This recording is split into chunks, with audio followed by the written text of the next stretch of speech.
3 minutes remaining.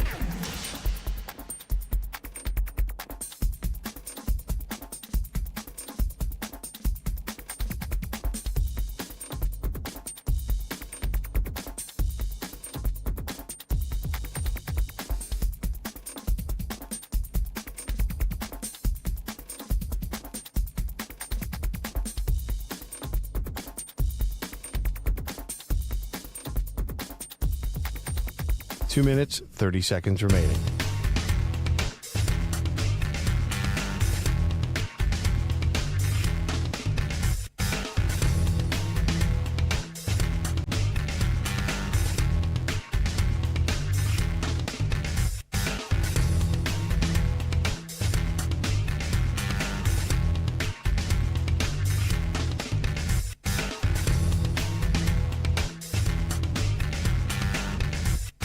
Two minutes remaining.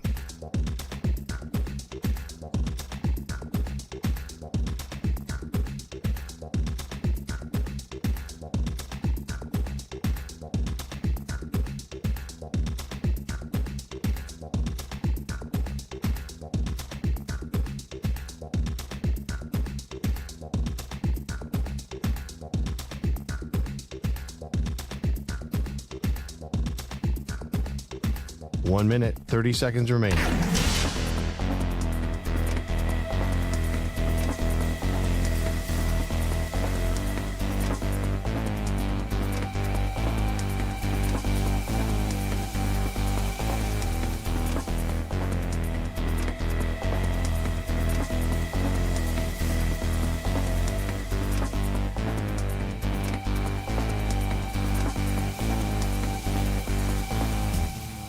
One minute remaining.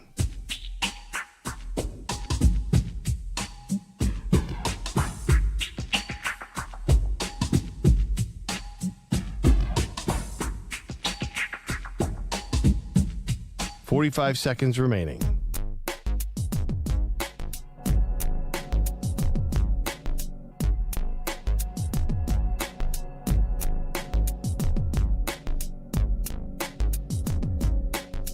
Thirty seconds remaining.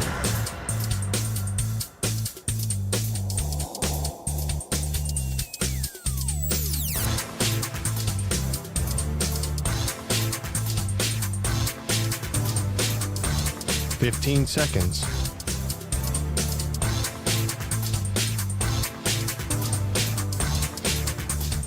Break ends in 5 seconds.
You're in a 4-minute break.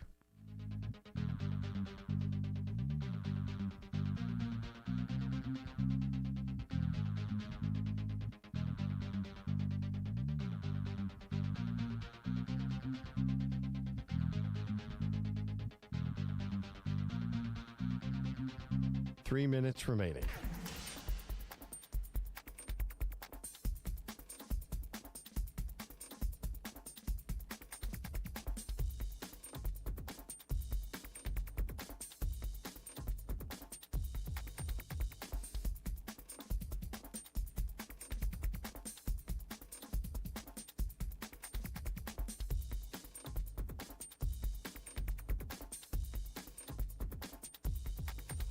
Two minutes, 30 seconds remaining.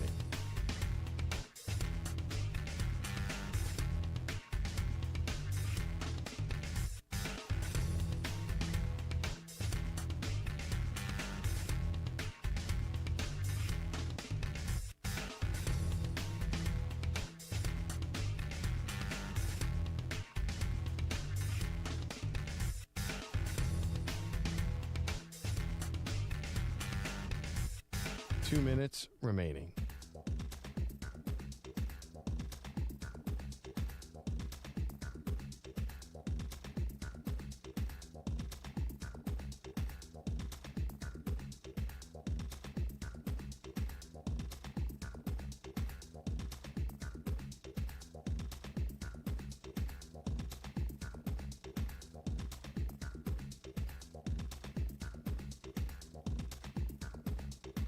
One minute, 30 seconds remaining.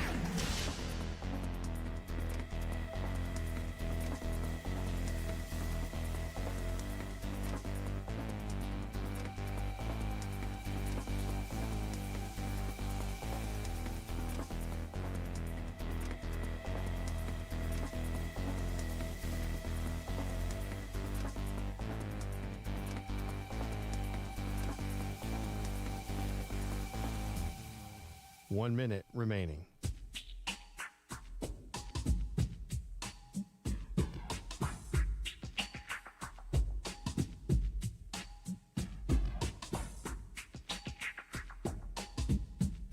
Forty-five seconds remaining.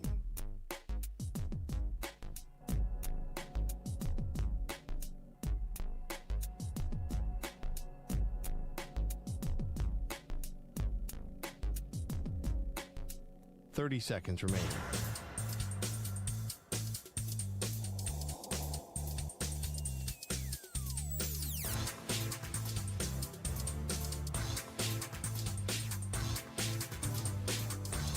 Fifteen seconds.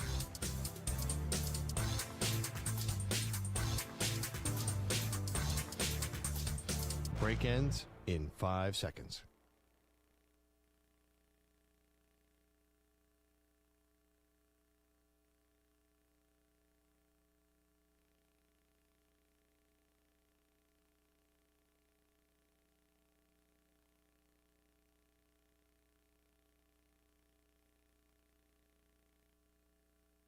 To infinity and beyond. He's live. He's nationwide. This is the Zach Gelb Show.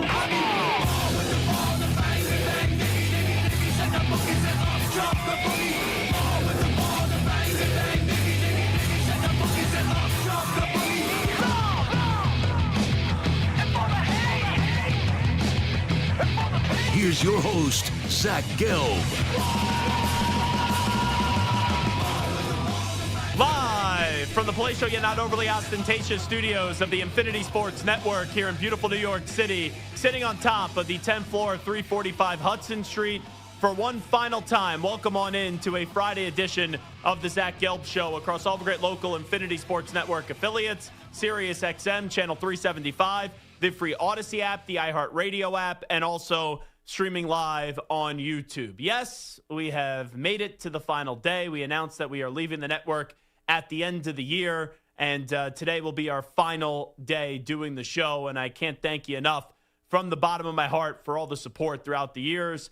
You could always obviously interact with us on the good old cesspool of Twitter or on Instagram, where I'm straight flexing, at Zach Gelb. That's ZACHGELB or you could find me on TikTok at The Zach Gelb Show. 888-710-4ISN is the number to jump on in. That's 888-710-4476. And we do have Stu Kovacs and Michael Samter here with us, riding shotgun for one last edition of The Zach Gelb Show. You know, we found out about this 2 months ago. I did not know I was not going to be a part of the new lineup. I've made that pretty much abundantly clear. I was told from the new network, and they had every right not to select me, but I was told I was their choice, their first choice to do 12 to 3, and for whatever the reasons were, it just did not materialize. So I was waiting in those 2 months trying to figure out my status, and when you get told basically, hey, you're the guy, and as long as money doesn't get in the way, we're going to give you a contract, and then 3-4 weeks go by, and sometimes that stuff's out of my control. Like, I was talking to my agent, the great Mark Lepselter, and I was like, oh, you haven't got an offer yet? So, you know, I'm not a dummy. I'm a student of the game. I've been around this business for a long time, and when I was sitting there and I was kind of gathering and understanding that this was not going to happen, and I saw the writing on the wall, that's when it did you really sink in. But I'll tell you, it was bizarre for me in the last 2 months because I can't tell you how many of my friends, right, and how many of our colleagues were told right away they weren't getting picked up by the new network. And everyone around here just assumed, oh, Zach's going to the new network. Right? I had people tell me that, oh, I'm not going, but I know that you're going to go, so, like, good luck and all that stuff. And I'm like, guys, I don't think I'm going to be a part of this, and I haven't got a contract offer, and everyone kind of just told me, you're being ridiculous, blah, blah, blah. So whenever it was that I kind of got, like, a half-ass, phone call from people that I worked with for a while from the new network that was basically like, oh, we love being in business with Zach Gelb, but we want you to look in a different direction, and maybe we'll call you back in a few weeks and offer you a job. Once I heard that, I knew that this wasn't happening. And I hate not being totally honest with the audience. That really does annoy me. And I was sitting here for the better part of 3 weeks, and I knew this was coming to an end.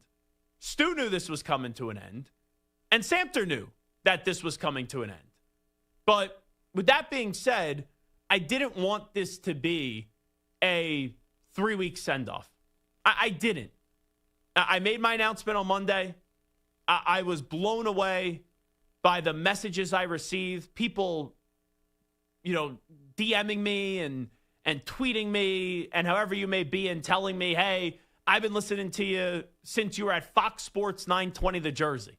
Or I listened to you when you did Eagles postgame at 97.5 The Fanatic. Or I listened to you when you were in your early 20s and you just launched and you just signed on at CBS Sports Radio and doing the weekend overnights. And then, I followed you to Sirius and I heard you from 6 to 10 p.m. Or maybe I just found you from 3 to 6 p.m. Eastern time and I was really starting to get into the show.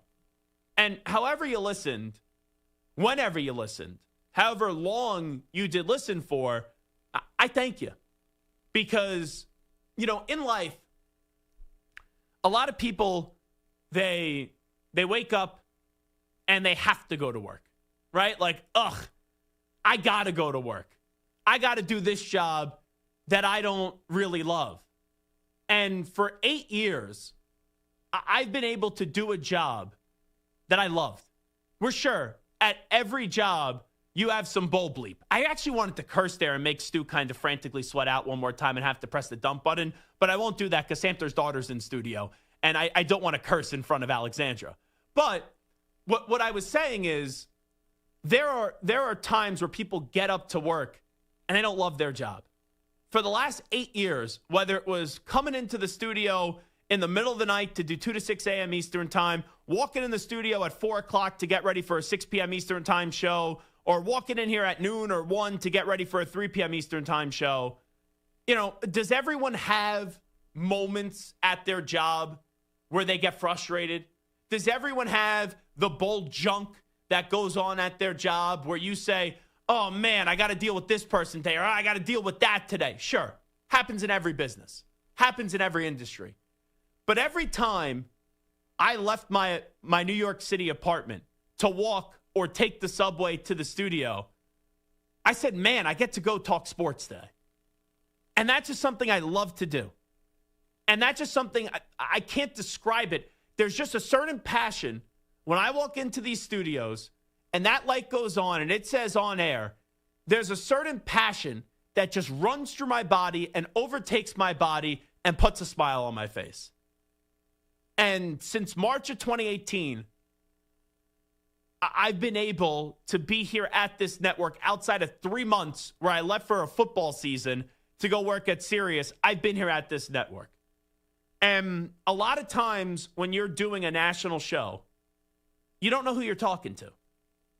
Right? There's days where you go to the call screener and there's 8 calls there. There's days there's no calls.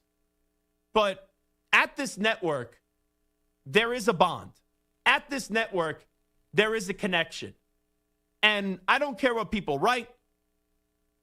I don't care what people tweet. I don't care if you want to troll and leave a nasty comment. I've said this for all throughout the years. I want 50% of the people to love me, 50% of the people that hate me. Because the people that hate me, they still listen. But all throughout the years, just connecting to you, the listeners, has meant so much. And I've been able to be blessed to meet some of you listeners in person. And the comments and what people have said to me in the last week, it means a lot. And you know what? I'll admit it. I know you tune on into this talk show and you hear a boisterous and a confident Zach Gelb. Last night, the emotions finally got to me. They did. The emotions last night finally got to me because when I first got here and I would drive from Philadelphia to New York and I would host from 2 to 6 a.m. Eastern time, I worked with the crew that was Ben Horowitz. I worked with the crew that was James Graceffo. And I also worked with El Capitan Marco Belletti, who did updates. And Marco, I told him this before. I thought Marco hated my guts the first year we worked together. I thought he did not like me. I thought he want nothing to do with me. I really thought Marco Belletti was not a fan of yours truly. And Marco obviously used to work with us from 6 to 10 p.m. Eastern time. He got promoted. We got promoted. And Marco and I just, when we're here in the studio and we talk and we just go back and forth, it just works. And Marco's not someone that gives out a compliment easily. Marco's not someone that just says something to say something because it's the right thing to say. When Marco speaks, when El Capitan speaks, it's with the purpose. And last night, as I was watching what ended up being a classic Seahawks and Rams game, I checked my Twitter mentions and I saw that Marco tweeted, and Marco's sick right now, which it's been crazy. This guy's been sick for the last year. It's why this guy never missed a day of work. He gets a full-time gig. Now he's sick all the time. No, I'm just teasing Marco. But I went to my Twitter mentions last night and I saw a tweet from Marco. And he said, thought I'd see you before you left, but you went a hell of a long way from weekend overnights, hanging with us clowns to where you are now. Your interview style will get you where you want to go. And I look forward to listening back to your show with some originals from the other day. All the best, Zach, Marco. And that message just got me. It did. And when I walked into this network, I was a fat slob, I'll be honest with you. In 2018, there was a lot of Zach Gelb to go around at this network. And I've lost 90 pounds as we currently sit here today. I still want to get 10 more off. But I was working out on my elliptical. And in my gym, it's just the elliptical and the mirror. And I look in the mirror. And I usually like to be on my phone listening to music, Bruce Springsteen, Zach Bryan, whoever it may be. And I was thinking back of the network today. And I got a few texts this morning from people that are close to me, like my girlfriend. And that got me emotional. But then David Mayernick, our boss, he sent an email out, like a goodbye email. And even though I've been putting off the emotions of this for pretty much the last 2 months, whether I was going to be a part of the new lineup or not, and now we know I'm not. But things were going to be different. Things, as I knew it for the last 8 years, were going to change. And the emotions finally got to me in the last 24 hours. And the guy that leased me my apartment when I moved back to the city in August of 2019 just so happened to be in the gym this morning. And he saw me as I'm on the elliptical with tears coming down my face this morning. Yes. Zach Gelb, who sits here on the radio, Alexandra, cover your ears, and calls people idiots, morons, dopes, jackasses, whatever it may be, that is always confident, gives you an opinion. I have a sensitive side to me. And I'm a man enough to admit that I have a sensitive side to me. And if you don't like it, if you want to make fun of me for it, I don't care. It's the last show. But that's how much this stuff meant to me. It really did. And I left it all out there. I am extremely confident that I will land another opportunity. Will it be what we had? No. Could it be better? Yes. Maybe. Maybe not. But you have to be here. You have to work here. You have to listen to us. You have to listen to the network to get it. Because people that just say things and people that just speak out of their ass and people that just say, oh, that network's going away because the talent sucks, or, oh, that network's going away as it was a financial. You just don't know what you're talking about. This was a national radio network that launched in January of 2013. And in all the changes in media, for 6 years they told me this network was going away. We're standing here today, and we're doing a show today. And come the beginning of the new year, it's going to be different. It's not going to be what you once knew. But I just sit here, and I'm damn proud of the relationships that we've made.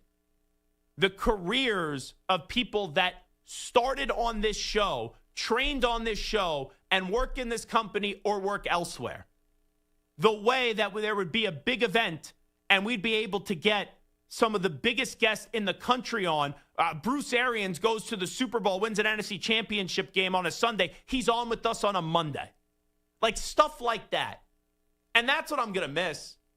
I'm going to miss coming into the studio, giving you my take, giving you my opinion, connecting with you, you responding back, and developing the feeling of what a family was here. Because that's the difference with this network. Sure, there's some posts. There's some people here I may not like. Samter may not like. He's got a long list, let me tell you. Stu, right? Like, there's people here that we don't always get along, but we always came back. And we always came back because of the importance of this network. So this is a day where it is bittersweet. I'd be lying to you if I didn't say I was upset. But it's a day to say thank you. Because we did a show here through multiple time slots that I'm damn proud of. But without the listeners, we're nothing. We're nothing. Without your support and without your ability to tell your affiliates how much you loved us, I don't go from 2 to 6 a.m. Eastern time to 6 to 10 p.m. Eastern time to 3 to 6 p.m. Eastern time. But you've always been there. And the way that we've grown and the way that our show has hit a groove, it's something that I'm always going to treasure and remember for the rest of my life. And I'll stand by it. I don't know which iteration of the Zach Gelb show that you jumped into. And this is no disrespect to anybody I've worked with. But still some of the most fun and the most fun I've had in my career with all the things I've been blessed to do. Cover Super Bowls, Heisman Trophy presentations, Canelo versus Crawford, NFL drafts. Whatever the big event is that I've been blessed, Final Fours that I've been blessed to broadcast from and make major headlines at. Like, you look at the last 2 Super Bowls, our interview with Micah Parsons did 5 million views on Twitter. Warren Sapp walking off show with us reached over 1 million people. I'll never forget the day when we had the Micah interview. And then Mike and I go to dinner at the Super Bowl to some Mexican restaurant. We sit down. The video had like 500,000 views. We get a few tacos and a few margaritas. We're there for about 45 minutes to an hour. We get up and the thing's at like 2.5 million views. But that was the power of this network. And yeah, we are going to a new time. Yeah, social media is paramount.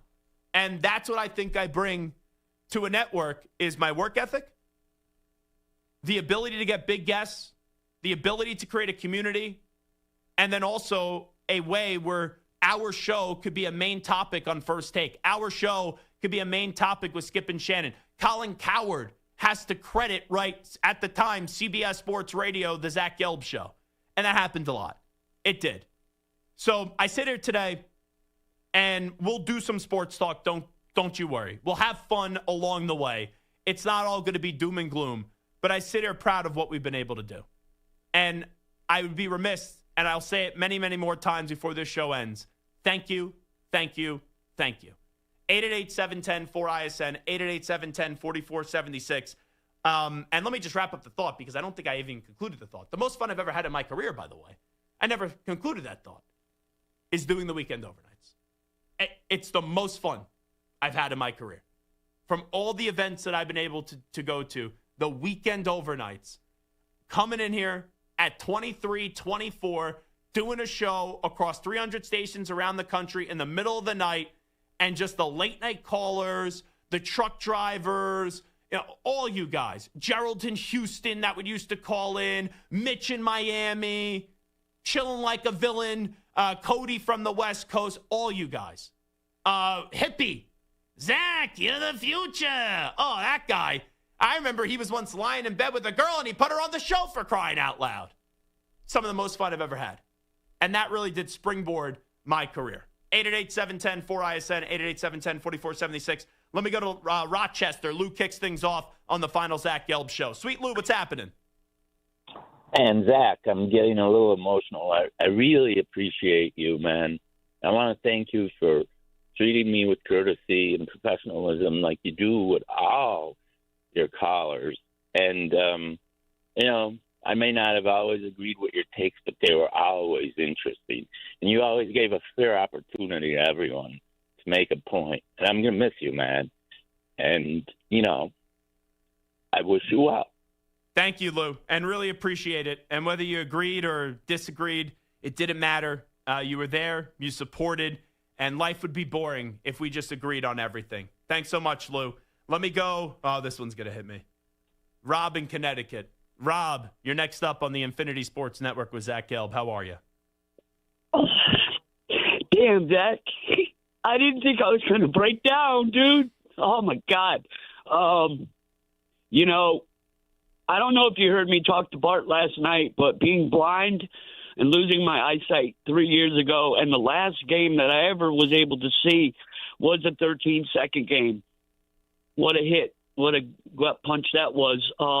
But after that, I didn't know what I was going to do when I became blind. And it was like, I just started listening to sports radio, and all of a sudden here you pop on.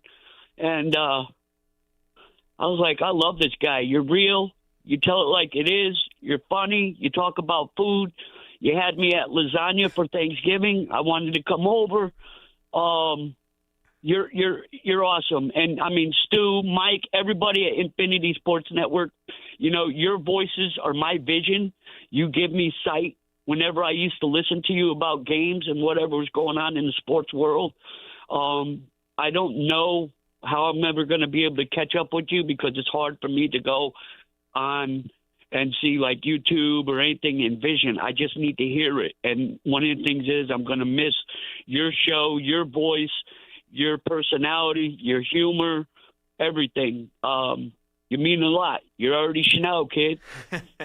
Rob, I appreciate it. We have to find a way to keep talking. I'm going to put you on hold, and I want to get your phone number. But that's what it's all about. And that shows you the power of radio. It really does. Where Rob and the support that he had and him being blind and listening to us and having that connection and being so positive all the time that he calls in, that's what it's about. It is the Zach Gelb Show right here on the Infinity Sports Network. 888-710-4ISN. We'll come on back after these short messages. You're in a 5-minute break.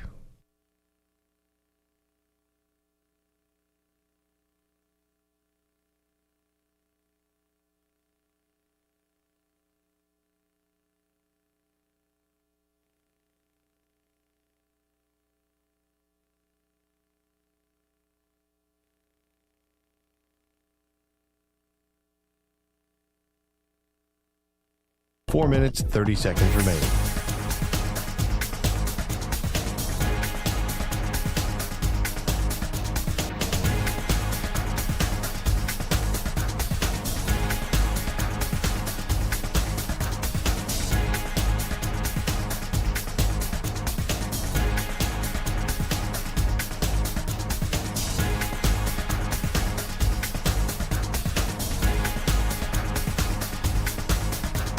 Four minutes remaining.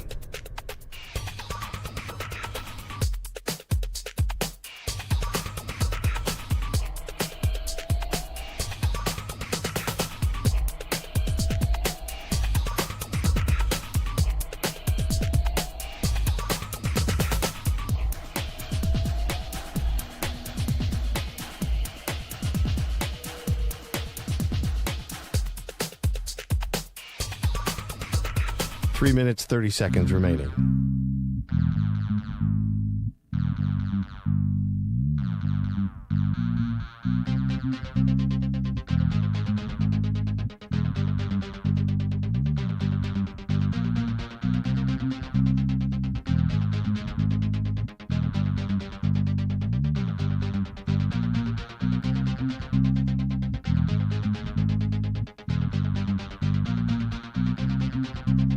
Three minutes remaining.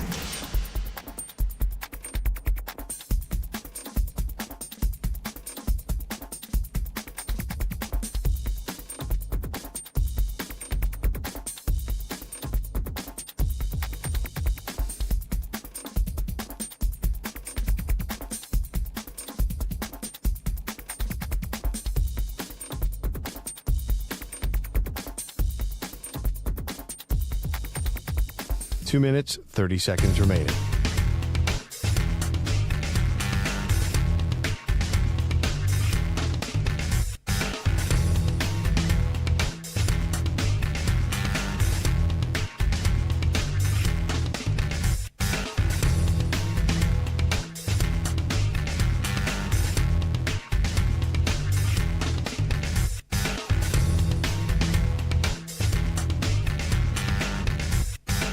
Two minutes remaining.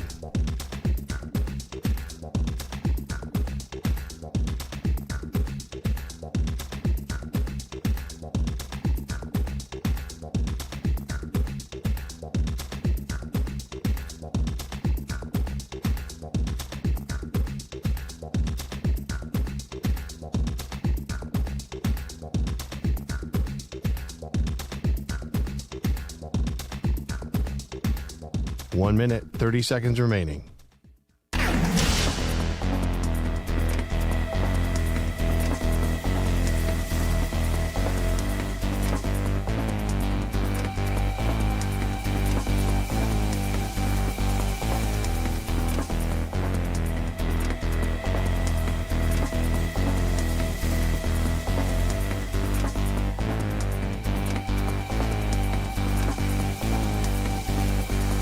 One minute remaining.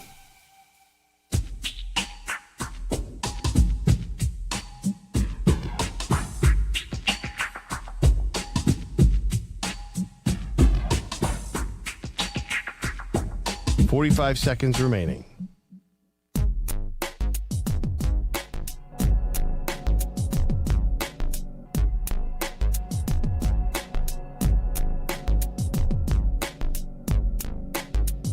Thirty seconds remaining.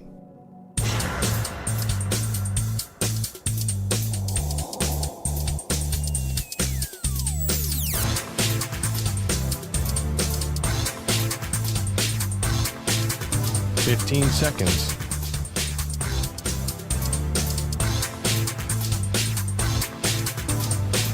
Break ends in 5 seconds.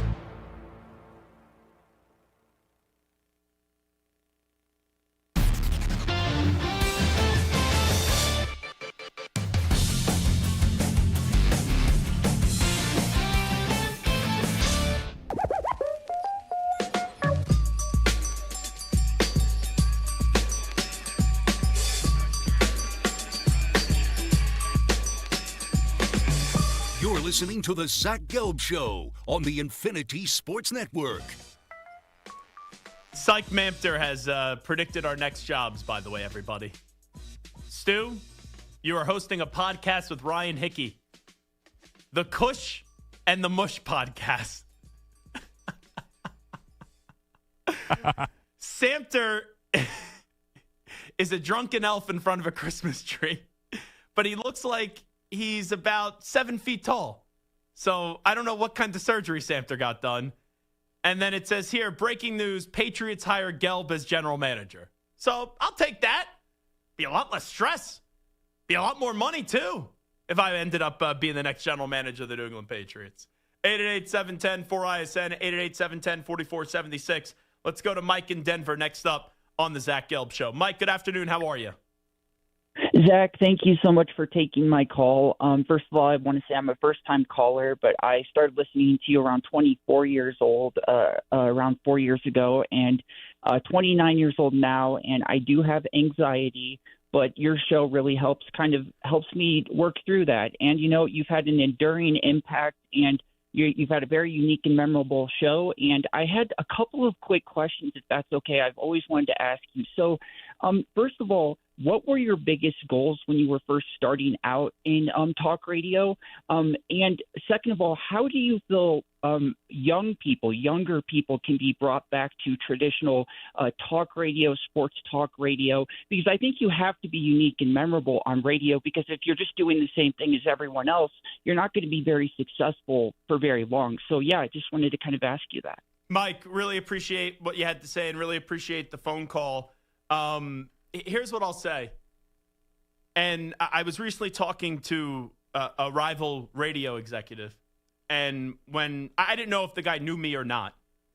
And we got put in contact and we were talking. And he said, I talk about you when I go to colleges. So here is what I would say to young people trying to get into the business. I would say, never say no, and don't be afraid to hear the word no. When I was at Temple University, I took every opportunity. I came with ideas, and if they haven't done it before at the university, I asked if we could do it. So that's a big thing, is going, if you want to get involved in this business, and it is not an easy business, you need to take advantage of every opportunity. Bob Costas, when I interviewed on my college radio show, once told me be as diverse as possible. But how do we get more young people to listen to the radio? I don't think it's how do we get more young people to listen to the radio. I think it's what are the hosts doing to find those young people? Because a lot of times people see my clips just on social media and never listen to the show. And that's perfectly okay. But if you see something and you're on TikTok, you're on Instagram, you're on Twitter, and you're creating content that fits the mold of what people want right now, that's how you connect with the younger generation, and that's how you could bring them to a platform like this. And to answer the caller's first question, what were my goals? When I was 8 years old, I wanted to do this. I didn't know I wanted to do national radio. I wanted to be a host on WFAN in New York. That's where I grew up listening to. Mike and Chris. Those are the guys that I listened to. I wanted to be a host on WFAN. And when I got this opportunity at, 23 or 24 to do national radio, after already doing 2 years, local afternoon drive on Fox Sports 920 The Jersey, Matt Nahagan was listening to one of my shows, called me up, asked me if I wanted to do Eagles postgame at 97.5 The Fanatic. And then I met Eric Spitz, who I've known for years, but I saw Eric Spitz at the Super Bowl, and he said, would you want to come do weekend overnights? Paul Nanos has left the network. We think you'd be good and young, and you could kind of fit the position with what you've already done in this career. And, yeah, I knew of CBS Sports Radio. I listened. I'm a radio student, and I knew about the network. And I remember coming to do the fill-in shows, and it was when Laura Ingraham said, shut up and dribble, and that was the first topic I ever had to do. And we got so many different responses off of that. And then a few weeks later, Spitz called me and he said, I want you to come take the job. I'll give you 35 fill-in shifts as well, addition to the weekend overnights throughout the year, but we want you to leave your current job. And I did. And I would have never thought I'd be talking national sports. I thought it would just be local. But it's the best thing to happen to my career. I can't tell you how much I've enjoyed it, especially talking college football and the impact that we made in the college scene as well, where the Alabama coach, the Oregon coach, right, whoever it wants to be, wants to come on with us. You know, when I see Shane Beamer last week on the sidelines of Army-Navy, he said to me, I appreciate you always supporting South Carolina and allowing us to come on your show. And that stuff meant a lot to me. It really did. So I wanted to be a local radio host, but being a national radio host, I would have never envisioned it this way, but I'm really happy with the path that it's gone. Let's go to George in Los Angeles. George is next up on the Infinity Sports Network. And I think George wants to come with the Sports Point, which is also welcome today at 888-710-4ISN. George, go ahead. Zach, last night in Seattle with the Seahawks. George, your line kind of stinks, so I apologize for that. Let's go to Kevin in San Antonio next up on the Infinity Sports Network. Kev, what's happening? Ain't nothing much, man. You know what? We had a good relationship. We started to have a friendship when I started calling your show. I listened to the Maggie and Perloff show and send my breakfast pictures to them, and they go keep their email address, which is good. Now for Zach, you got potential. You went through the good, the bad, and the ugly. But after this, you go be successful. You just watch. God is opening the doors for you. Well, Kev, I really do appreciate that. And, you know, I'm confident in the next chapter. And I know that even though it's upsetting that this chapter is coming to an end, one day I'm going to look back at it and I'm going to be happy where I'm going to be in life coming up in a bit. Let's go to Big Friendly in California. Big Friendly, what's shaking, my man? Oh, Zach, man. Harder than I thought this would be, but I just want to say thank you. When I first talked to you a few months ago, and just everything about you, man. And oh man, excuse me. Let me shake this. Okay, real quick. When I came to you and asked you for advice, it's because you're the type of host I always thought I wanted to be. I'm a very loud person. I'm a very boisterous person. And a lot of people love it, and a lot of people don't. But everybody understands where you're coming from. And this station has been a part of my work for the last 4 years. And I still want you to be a part of my show. Like I told Chef, and I can hit you up, DM you, and leave you my number. Sure. And I'm sorry for my emotion, man, but this just hurts, man. Like, this was part of coming home from work and listening to you and getting the bullshit with you, and now it's going to be gone. And I'm like, now I got to go home and take a nap? It's like, come on, man. A Big Friendly, man. You've been a late addition to the show, but I'm glad we've been able to connect. And I talk about it, right? Some people have listened to me since I got here at the network from 2 to 6 a.m. Eastern time. But your positivity, man, and I can't tell you how many times people used to tell me, oh, that's the radio host that just yells. And I'm like, I'm yelling sometimes, but I'm just a loud New Yorker. And that's how I speak, and I'm just excited about what I do. And I've seen your content, and I know that you get excited and you're loud, and then people sometimes confuse that. But, man, you have just such optimism, and you brought such just a positive vibe to the show. And I'm going to miss you saying Zackety Doodah. You know, I'm going to be missing that stuff. Zackety, put me on hold. Let me give you my number. Like I told the good chef and all you guys are more than welcome to be guests. Like I told the good chef, we updated some software. So this weekend I'm going to be shooting out some like test runs to my sister in Ohio and some friends in Nevada to see if I got it all down. So if you want to put me on hold, I can shoot you my number and I can keep in touch with you guys, and I can have you on a guest. I can't, man. Big Friendly's a stalker. You guys ain't running from me. Well, Big Friendly, I appreciate you, and I'll put you on hold, and Mike will get your information. I did have a stalker once in the Zach Gelb Show history. That was something. I'll never forget. I woke up. It was in the middle of COVID.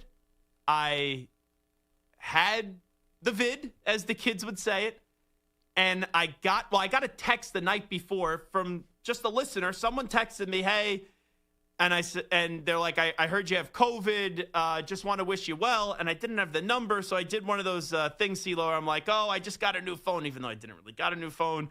And I just said, like, what's the, who is this? And the person said their name, and I was like, who is this? Oh, boy. And then it registered with me, oh, this is this person that has tweeted me, like, every day, 30 times a day, and they're not usually coherent or nice things.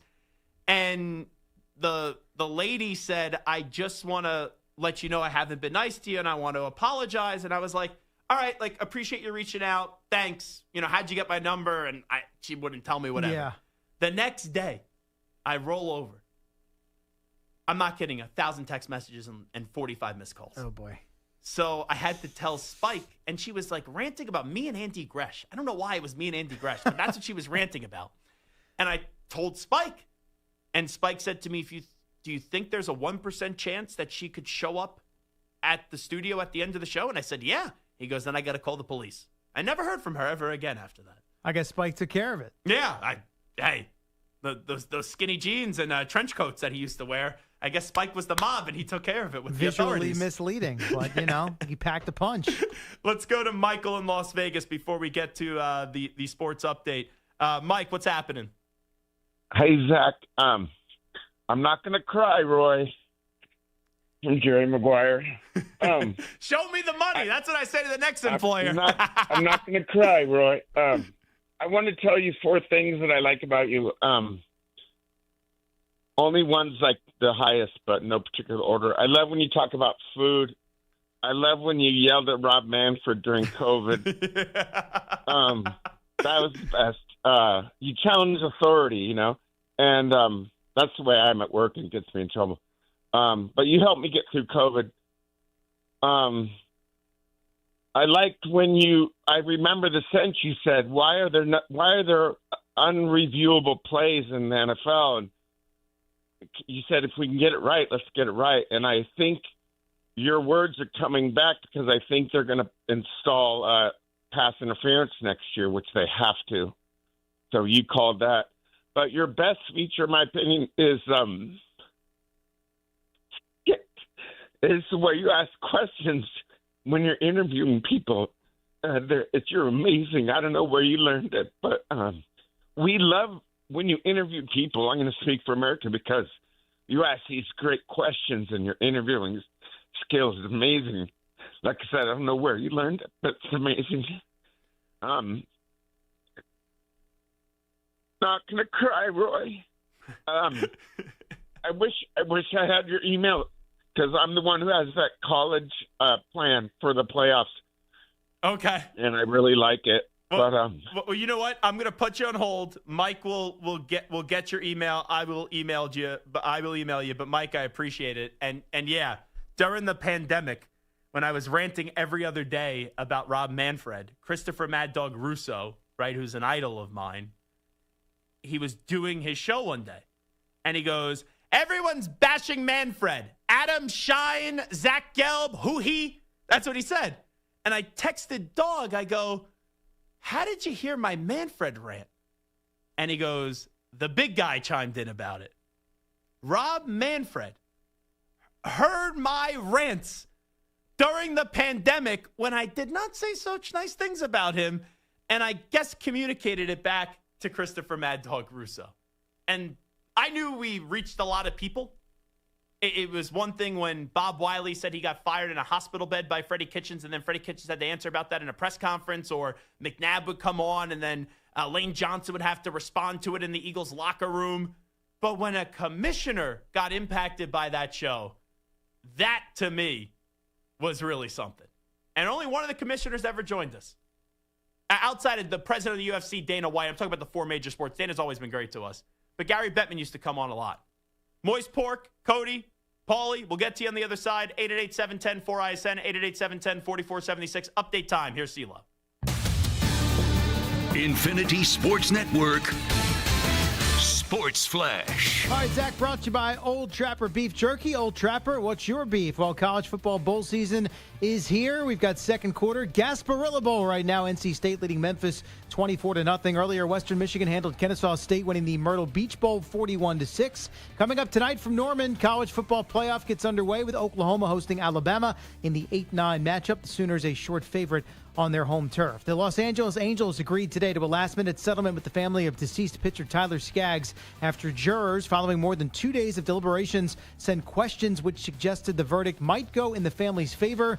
The amount and terms of the settlement not immediately disclosed, but the Skaggs family had been seeking $118 million in potential lost earnings plus added damages. The offense starved Pirates with an aggressive offseason move, reportedly agreeing to acquire two-time All-Star second baseman Brandon Lau from the Rays as part of a three-team trade that also included the Astros. And the Orioles reportedly acquire right-hander Shane Baz from Tampa Bay for a package of 4 players, including 2 former first-round picks. NFL, the Falcons are listing wideout Drake London as questionable, but head coach Raheem Morris tells the media he expects London to return to action this Sunday against the Cardinals. I'm Chris Lopresti. This is the Infinity Sports Network. Follow us on Instagram. Our handle is Infinity Sports Network. That's Infinity Sports Network to follow us on Instagram.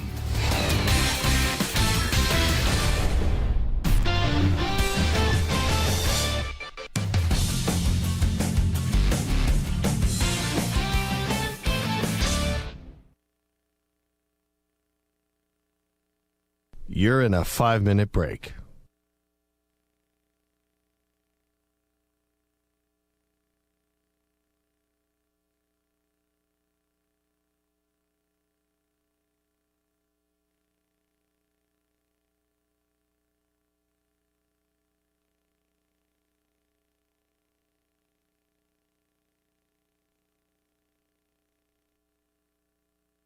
Four minutes, 30 seconds remaining.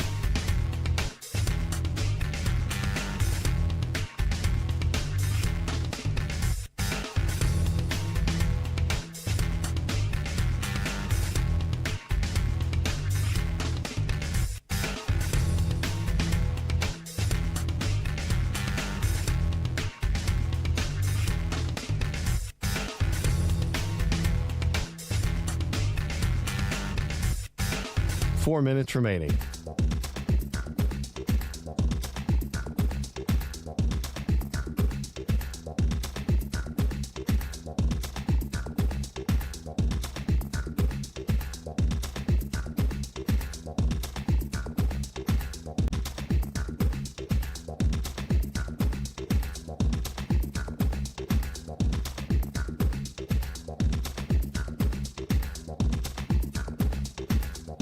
Three minutes, 30 seconds remaining.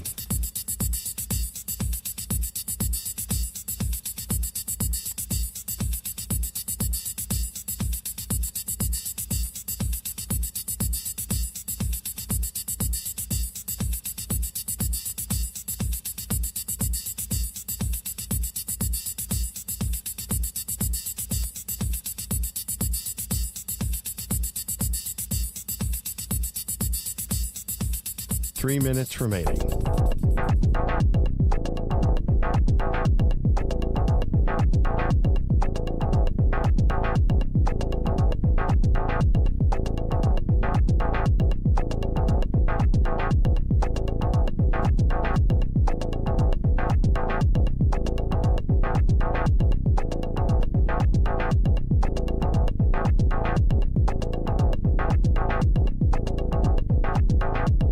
Two minutes, 30 seconds remaining.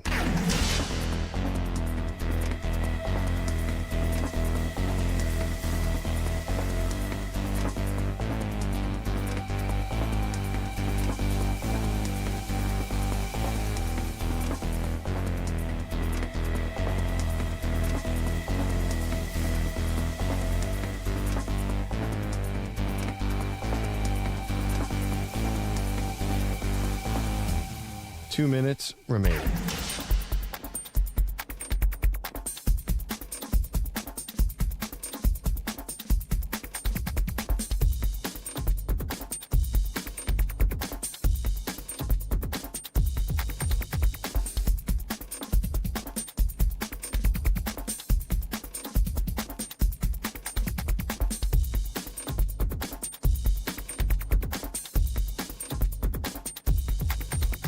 1 minute, 30 seconds remaining.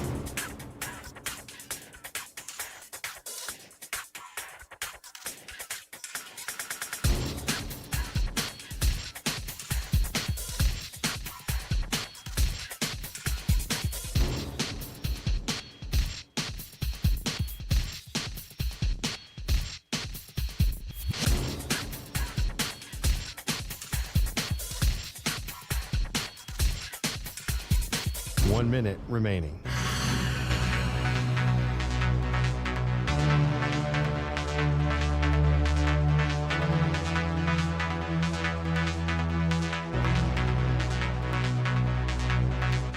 Forty-five seconds remaining.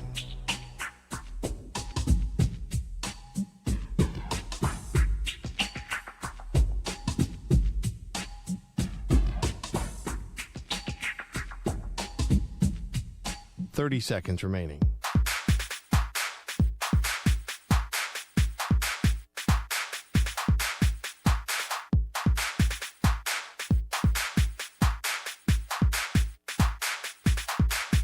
Fifteen seconds.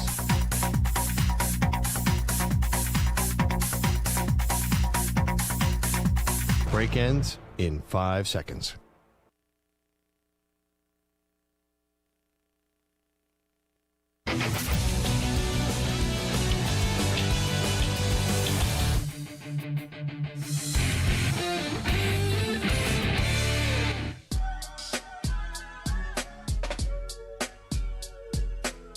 You're listening to the Zach Gelb Show on the Infinity Sports Network. All righty, welcome back in. Final Zach Gelb Show on the Infinity Sports Network. We're here today until 6 p.m. Eastern, 3 p.m. Pacific time. We continue to rock the phones with you. 888-710-4ISN, 888-710-4476. Look who's calling in. Paul Pass from the Dan Patrick Show. Paulie, how you been?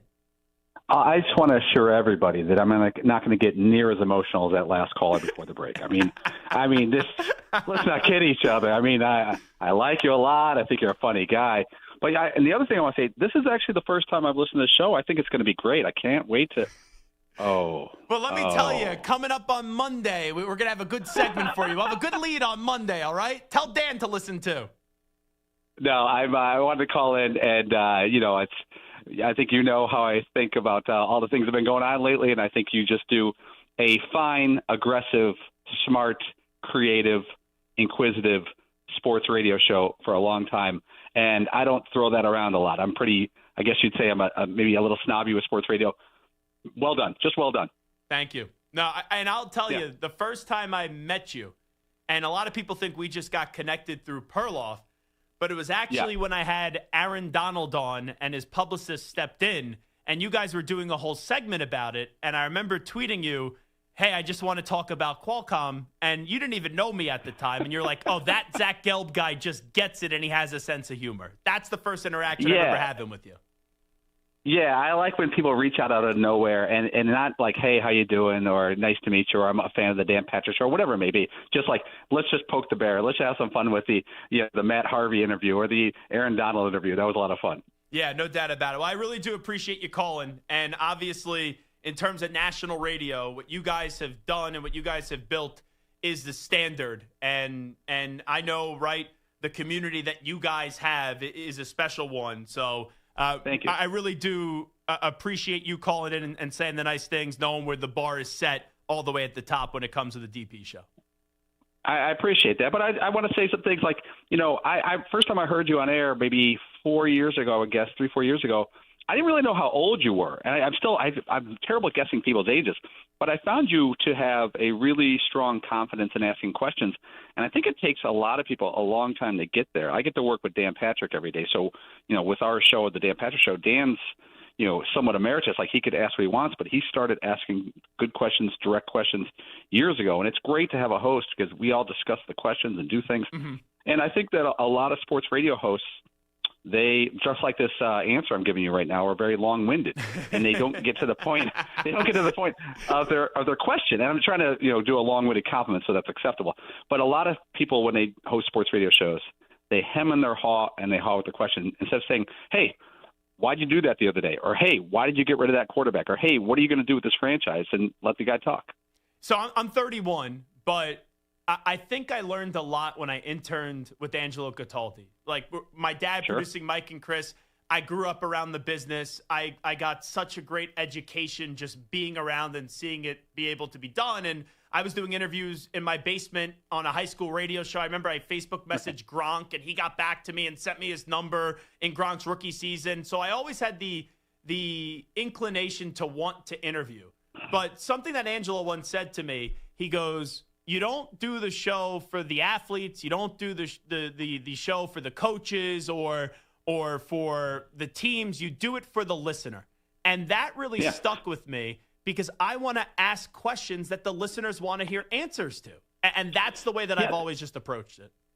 Well, that's the absolute cleanest way to do it because, they're you guys, us, we're the representatives of the sports fans out there. And if you take it seriously, it's a real job. Like I think a week and a half ago, we had on the athletic director of Notre Dame, Pete Pavakwa, and it was that interview got some play because we tried to ask direct questions and not just let him talk and let him have an infomercial, but at the end, Dan said something like, what would you say to people who say this sounds like sour grapes by Notre Dame? And that's a little cringy of a question, but you got to say it because that's what a lot of people out there are thinking. And if you don't ask it, they're going to wonder why you didn't.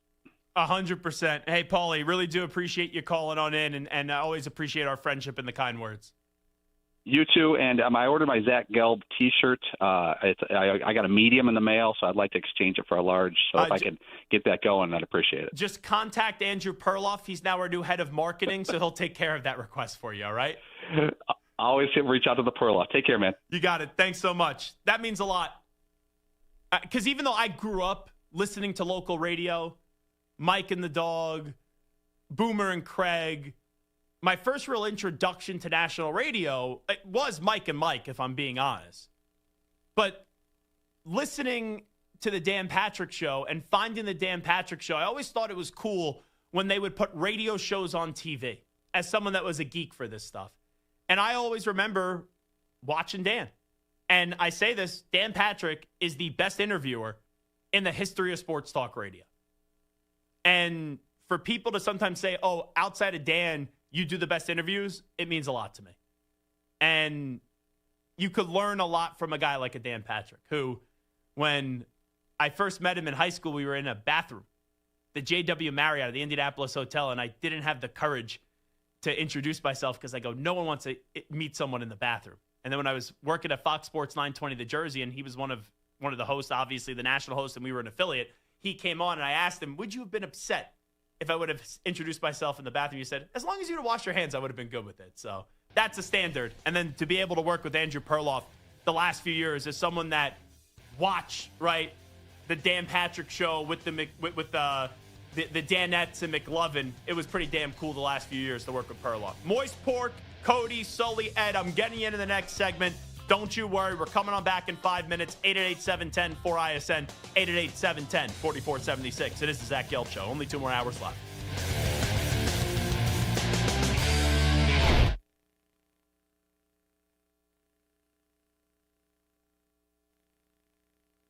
You're in a 5-minute break.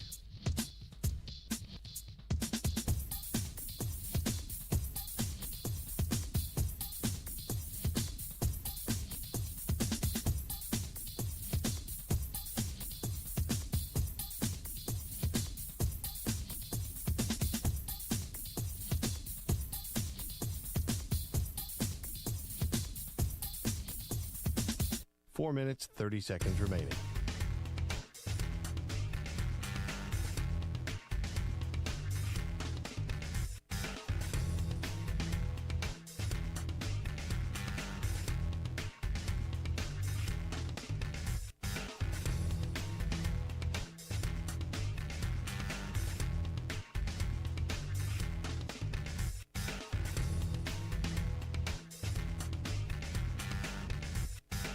Four minutes remaining.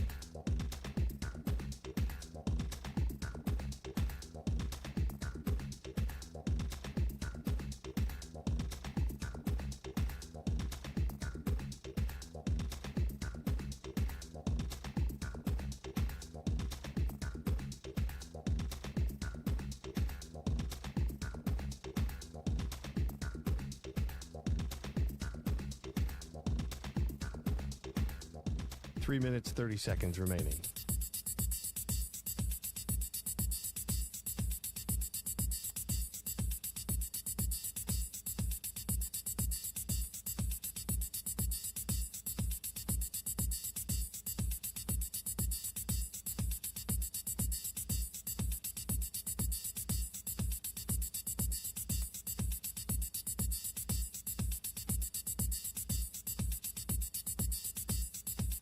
Three minutes remaining.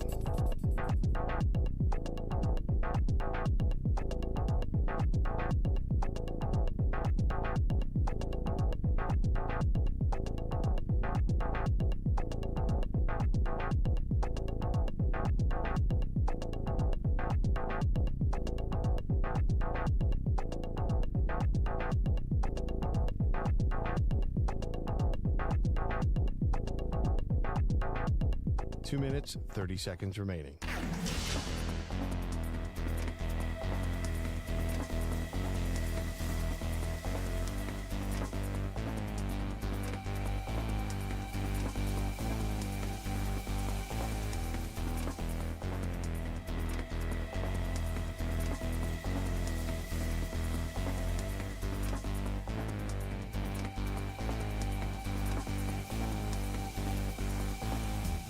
Two minutes remaining.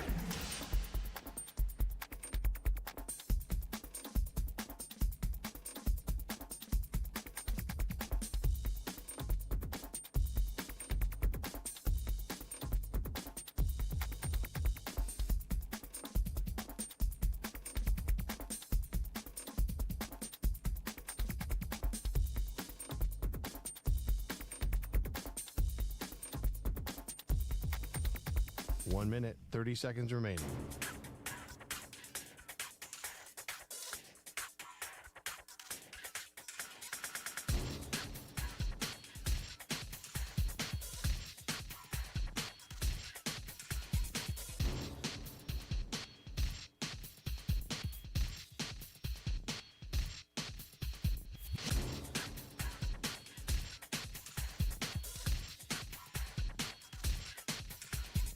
One minute remaining.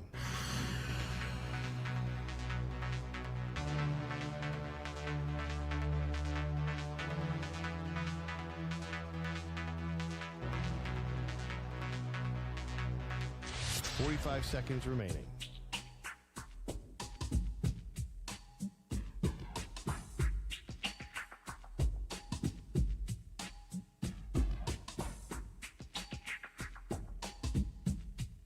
Thirty seconds remaining.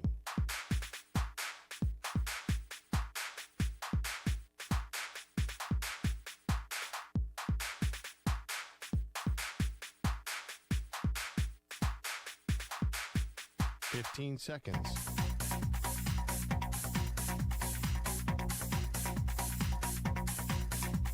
Break ends in 5 seconds.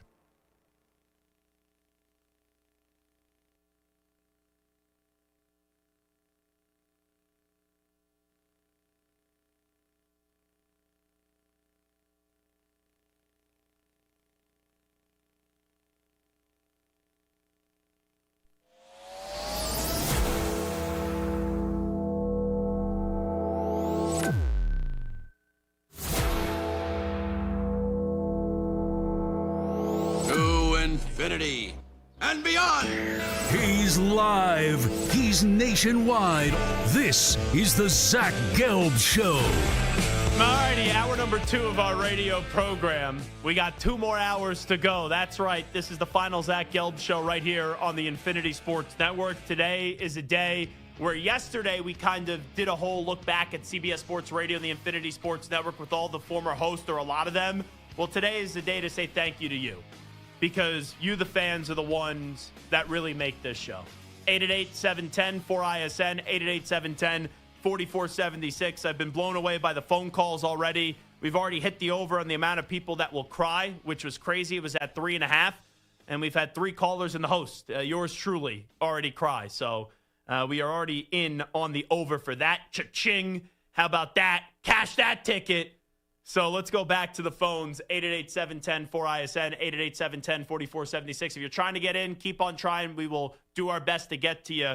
by the end of the show. Let's go to Moist Pork, who is a great listener to the network, and I really became close with Moist Pork through our relationship and our love for the DA show, which pound for pound, I believe is the best show that has ever been on this network. And I've been fortunate enough to meet Moist Pork many times through the years at Marash's house or Mraz's house, whatever we're allowed to call him, at the Bob's Bar Show. And Moist Pork is with us right now. Moist, how you been? What's up, Zach? Doing fantastic. Appreciate you calling in. I don't think I'm going to cry. I have met you a bunch of times, and I'm sure that I'll be seeing you at some point in the future. I just wanted to call in and, just mention I haven't listened to you as much as I like to. Friday afternoons is really my time. I'm not sure what I'm going to do now when I get home from work on Friday afternoons.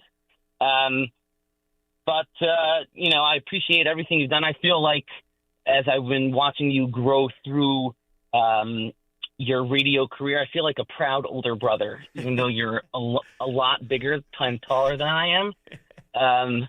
But that's how I feel, and I just wanted to wish you luck, and I'm sure we'll see great things from you in the future.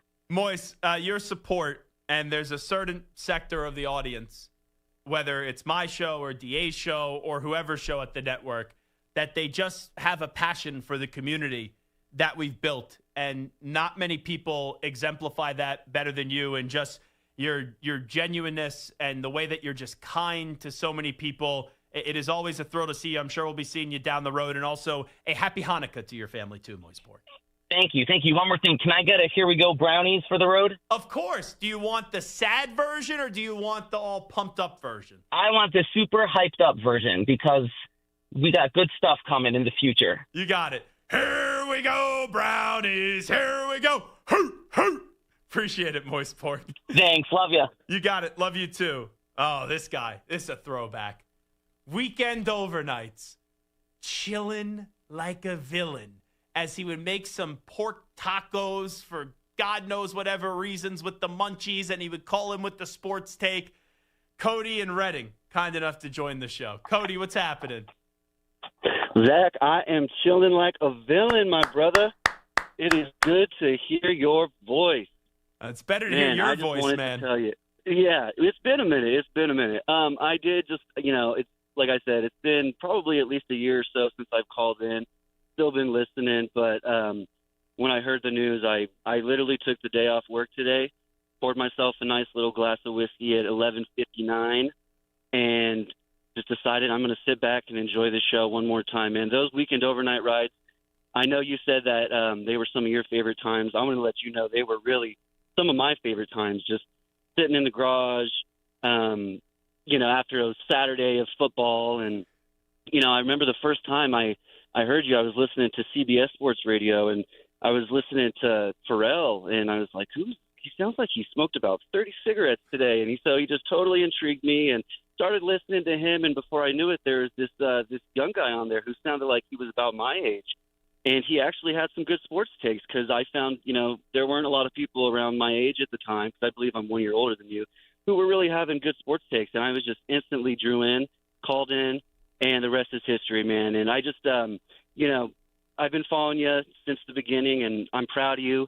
I was going to say you sound like you kind of feel like a little brother to me too, but the guy before me just said that, so I don't want to steal his shine. But in all seriousness, man, the thing that I really, truly enjoy about what you do and what you bring to your show is that I think you understand what a privilege it is. Because I think everybody who calls in, we call in for one reason, and that's because we wish that we could do something like this. And I think the fact that you understand how much of a privilege it is and that we can kind of live our dreams vicariously through you is just something that I think is really special. Wherever you're going to go next, I'll be following. And one last thing I do want to say, I don't know what the credential situation is going to be like around the Super Bowl, but you know where the Super Bowl is this year. It's going to be right in my backyard. So if you find yourself out there in San Francisco, I will be DMing you.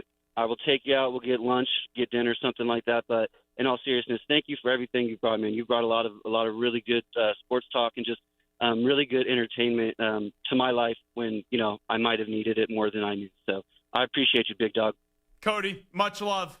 Really do appreciate it. Thanks so much. And this may be the first time in a long time. I don't even know if I'm going to the Super Bowl this year.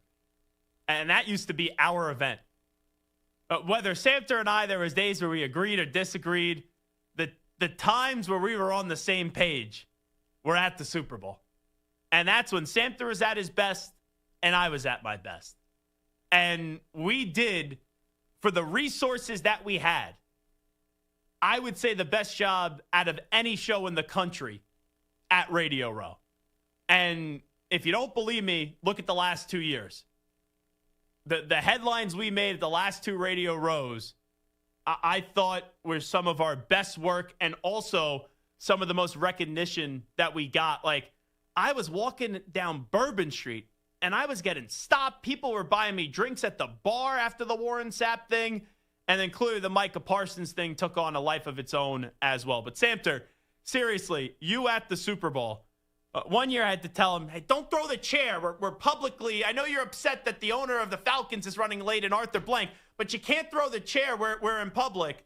But the work that you did during Super Bowl week, because I used to always go to Super Bowl, book my own guests, and I had some anxiety about just giving that fully to Samter, but I know the producer that Samter is, and the way that you've booked the last 2 years at the Super Bowl for our show, considering the resources that we have, which is not a lot, and what we've done there, that's something I'm really proud of. And I'll say this, Samter, Chris Plank, who does a great job and used to come on with us all the time, national talk shows, Sooner Sideline Reporter, he saw our set at Army-Navy. And he goes, wait, that's all you guys have is a webcam when you're on the road? One webcam? And you make all these headlines and do all that? So I didn't share that with you, what Chris Plank said, but it's really a testament to what you and Stu obviously have been able to do through the last few years.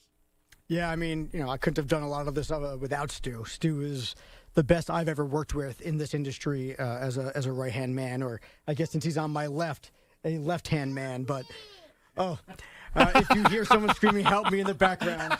Don't do that at the table. Okay, Peppa Pig needs some help here. Hold on, there's some Peppa Pig. Okay.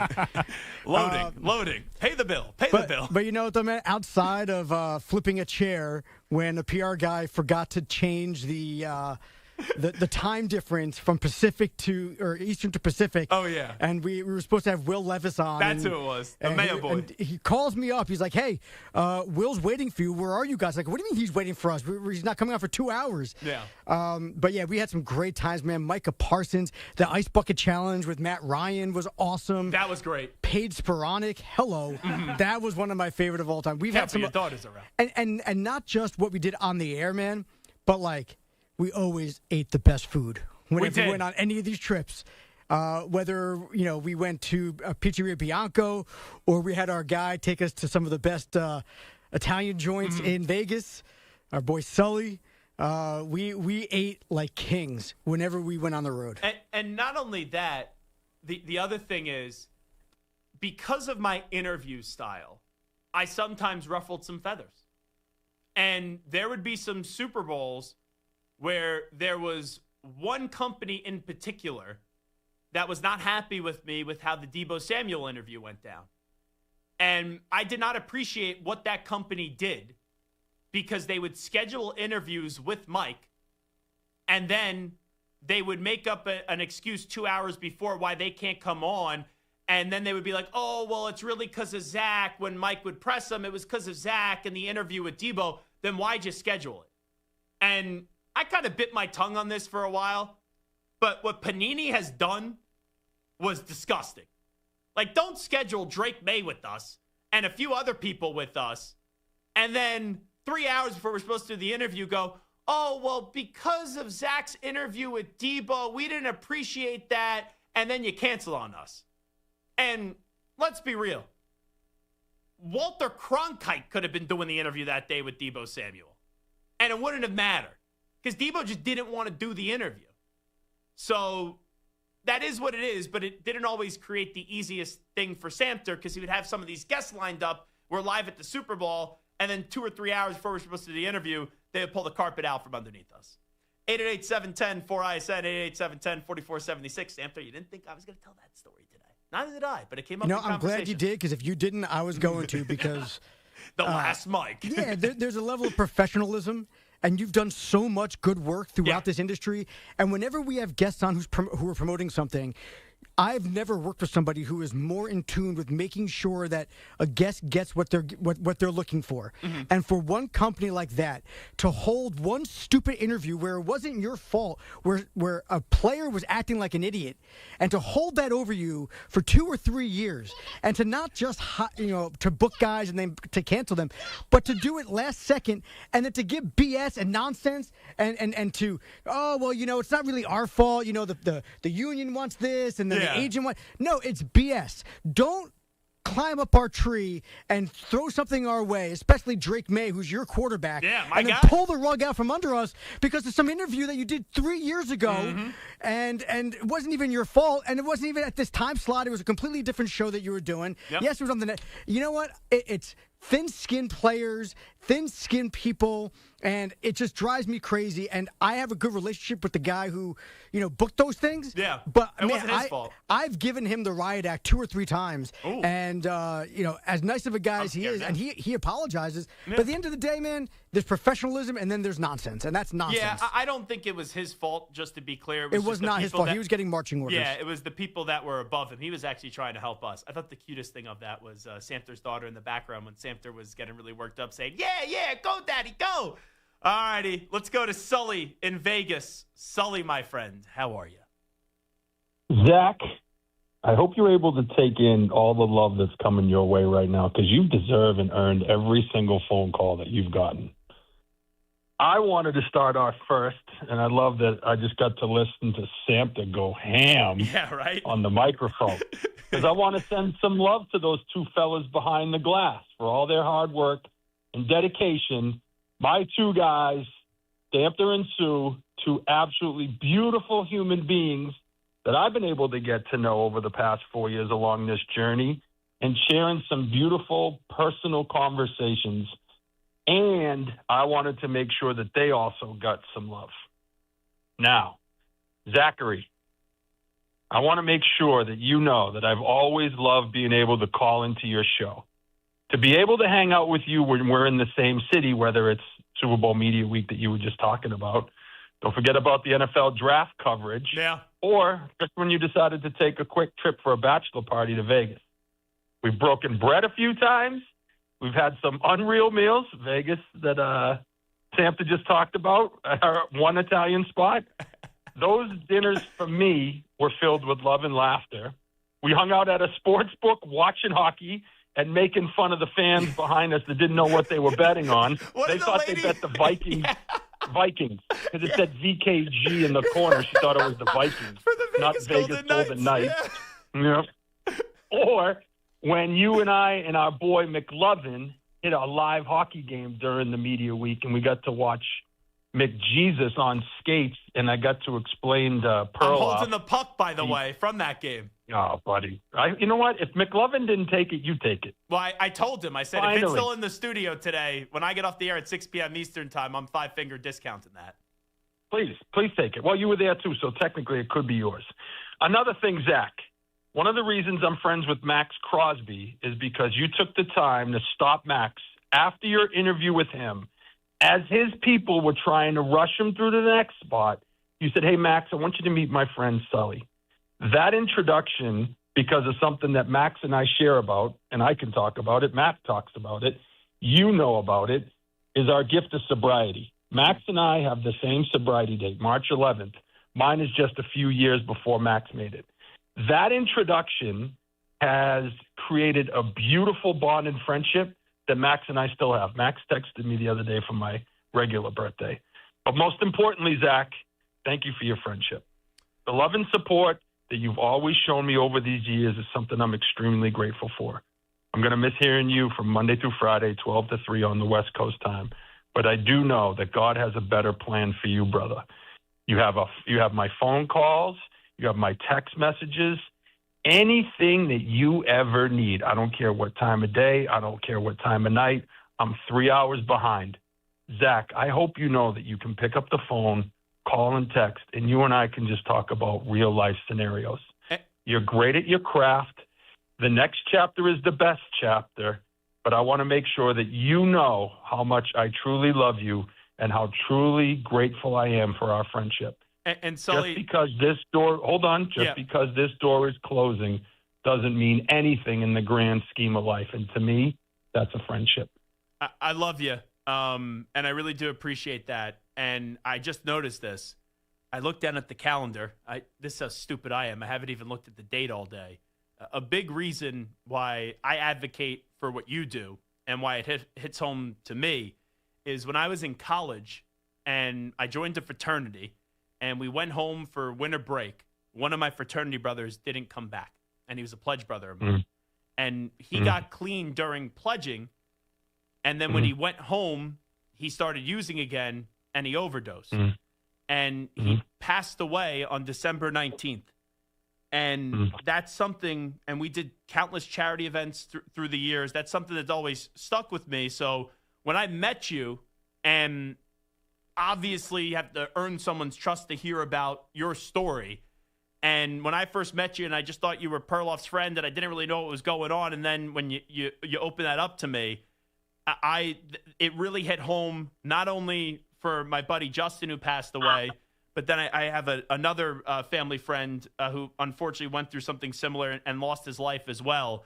And what you do for people and the way that you could walk into a room and just connect with anybody, it is so cool to see. And I believe in so much of what you do. And I know at the Super Bowl it's crazy, but when you told me that you and Max had the same sobriety date, I didn't care what publicist was standing in my way. I was making sure that you and Max were going to meet one another, because Max is a good dude and you're a good dude, and good people need to meet other good people so we can continue to have good times.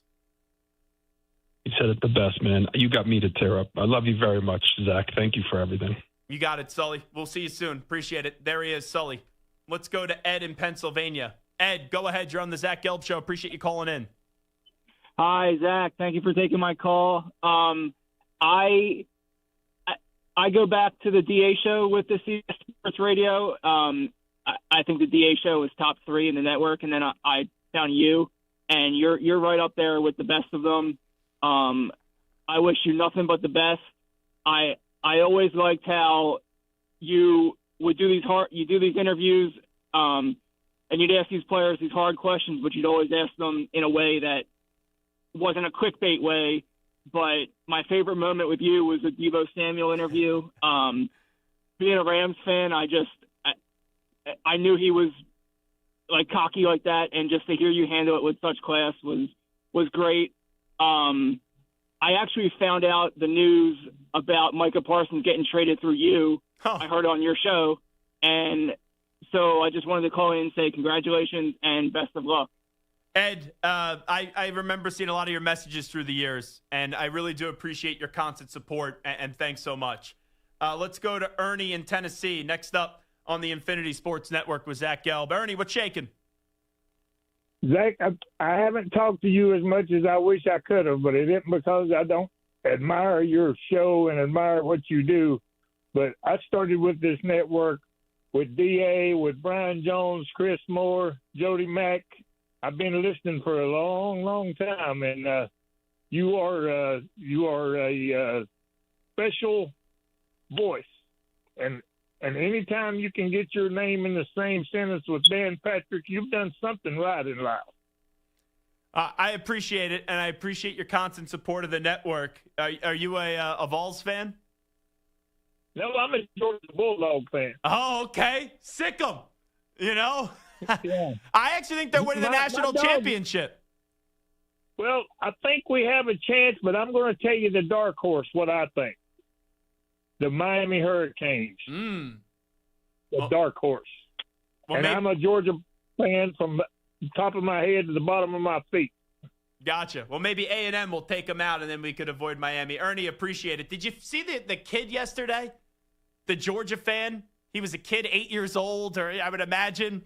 And they're playing at like a school show, Good Old Rocky Top, which is one of the great songs ever. Pig Suey is one of my favorite chants of all time.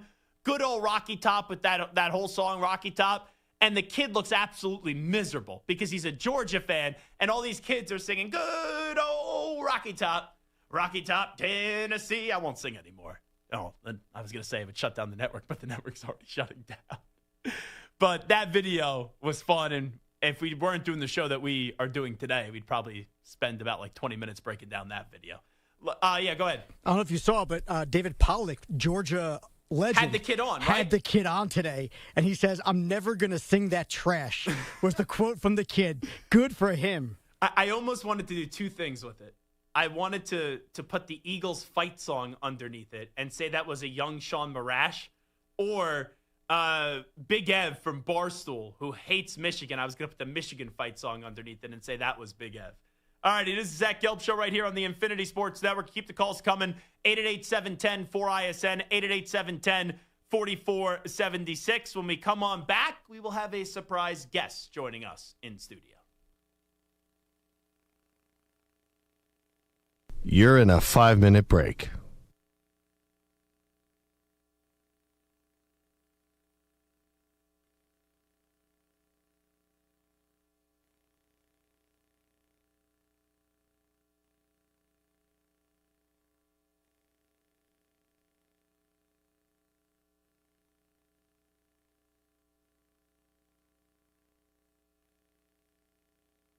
Four minutes, 30 seconds remaining.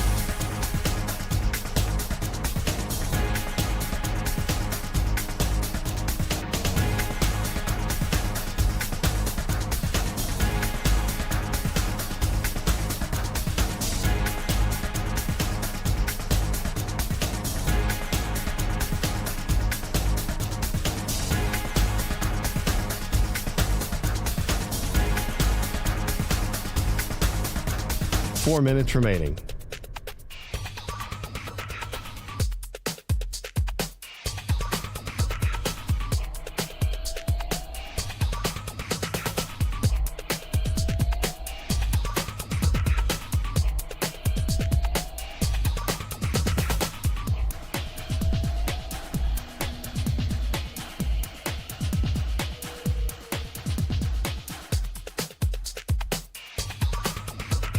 Three minutes, 30 seconds remaining.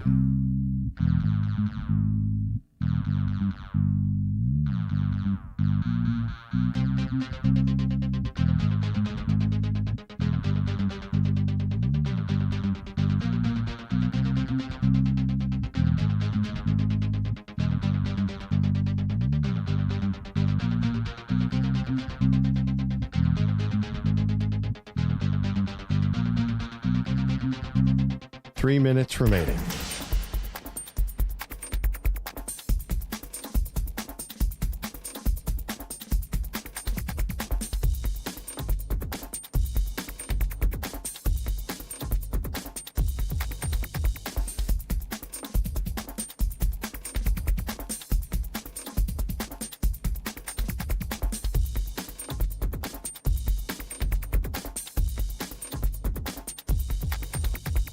Two minutes, 30 seconds remaining.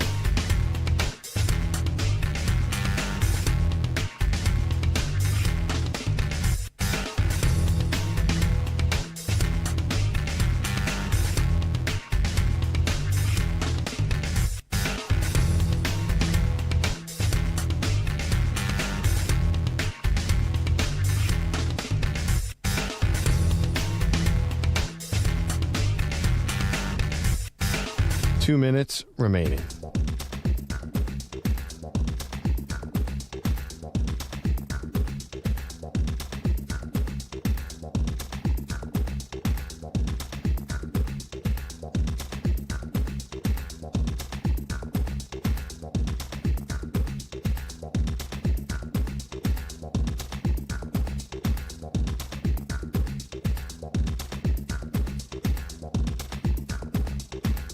One minute, 30 seconds remaining.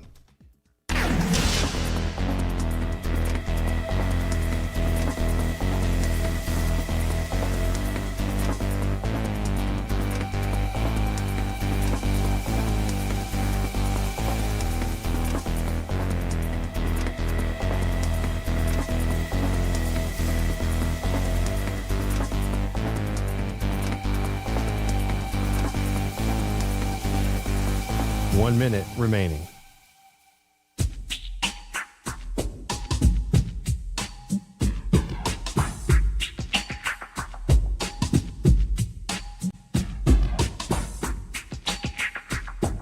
45 seconds remaining.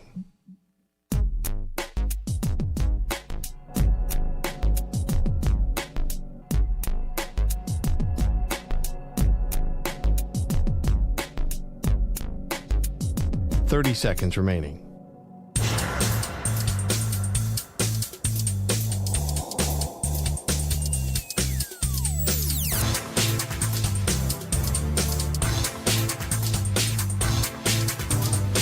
Seconds.